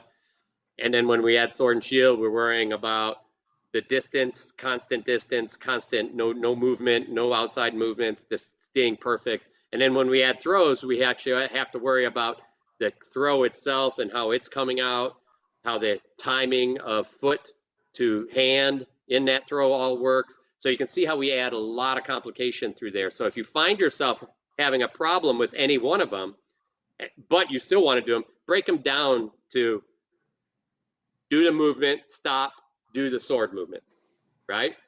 And that way you can still do all of those movements, but you can break them down that way. And that's what we'll do actually when we run through these all the way. Probably not next week because these two are going to be out of town. But the week following we'll add all of those. Louis is going to add. There's a 1 to 6 Pell drill that Duke Uther came up with. We add movement inside that 1 to 6 Pell drill, and we'll add that. And then we're going to talk about some actual sword shots and review some sword shots with you guys as well. And we're going to start with lower legs first. Okay? So that's kind of our ongoing plan. But understand that we're still going to be doing a lot of these exercises just faster, so we have more time at the end to do the other ones. Okay. Sounds really good. And always go back and pull up one of these previous fight practices because they're on Legio, and review it if you're trying to remember how a certain ladder drill works so that we can all know them and just like crank through them. And the better we get at those, the more time we will have left to work on other stuff. Yeah. And in fact, what we can do is we'll take the same inside drill sheet that we have, and we'll tag it on Legio for you guys so that you can find it. I noticed a lot of that footwork that we were doing earlier with the crossovers. Yeah. It's a lot what I do with combat archery. Is it? So Good. going backwards is easy because I'm always looking forward. Yes, exactly, because you have to. Yeah, right? yeah. And really, Sivert, I'm sure you probably see that there's a lot of fencing stuff involved here with changing feet and things like that. Yeah, it's been funny because I've been out of doing SCA combat, but we've been doing a bunch of modern fencing, and so it's weird. Some of that stuff really crosses over. Some of it has nothing to do with it. Yeah, 100%, 100%. In the end of this is what we want to be able to do is be in a place where we're confident in every foot that we step, and that we know where our bodies are. And to tell you the truth, a lot of people, and like Bill is a relatively tall person. He's struggling with balance because being taller, that's always harder. But some people just struggle with balance in general, and this is going to help all of that. Remember, balance comes from your core. If you're having trouble balancing, start by squeezing your abs. A surprising number of people don't know that. So if you all do, awesome. If not, now you do. So on the end note, before we wrap it up, if you guys want to see anything special, even if it's just, hey, I wanted to learn this blow, we can kind of cover something at any given time. Just ping us, ask us, either you can ask us in chat before we start up the video, and then we can add that so you can see what we're doing, and then we'll get into the normal practice, and maybe we'll do a little bit more of it and show you how it's actually done with footwork in a practice or whatever. But if there's something you're having a hard time with or want to know more about, post it up, because that's what we were trying to get here. Sometimes just knowing more helps you understand how to do it better. Okay. All right, everybody good? Yeah, this was a lot of fun. Great practice. I hope you guys all sweated a little. Now I'm gonna see how much my wife loves me. Bye, guys. Yeah, thanks.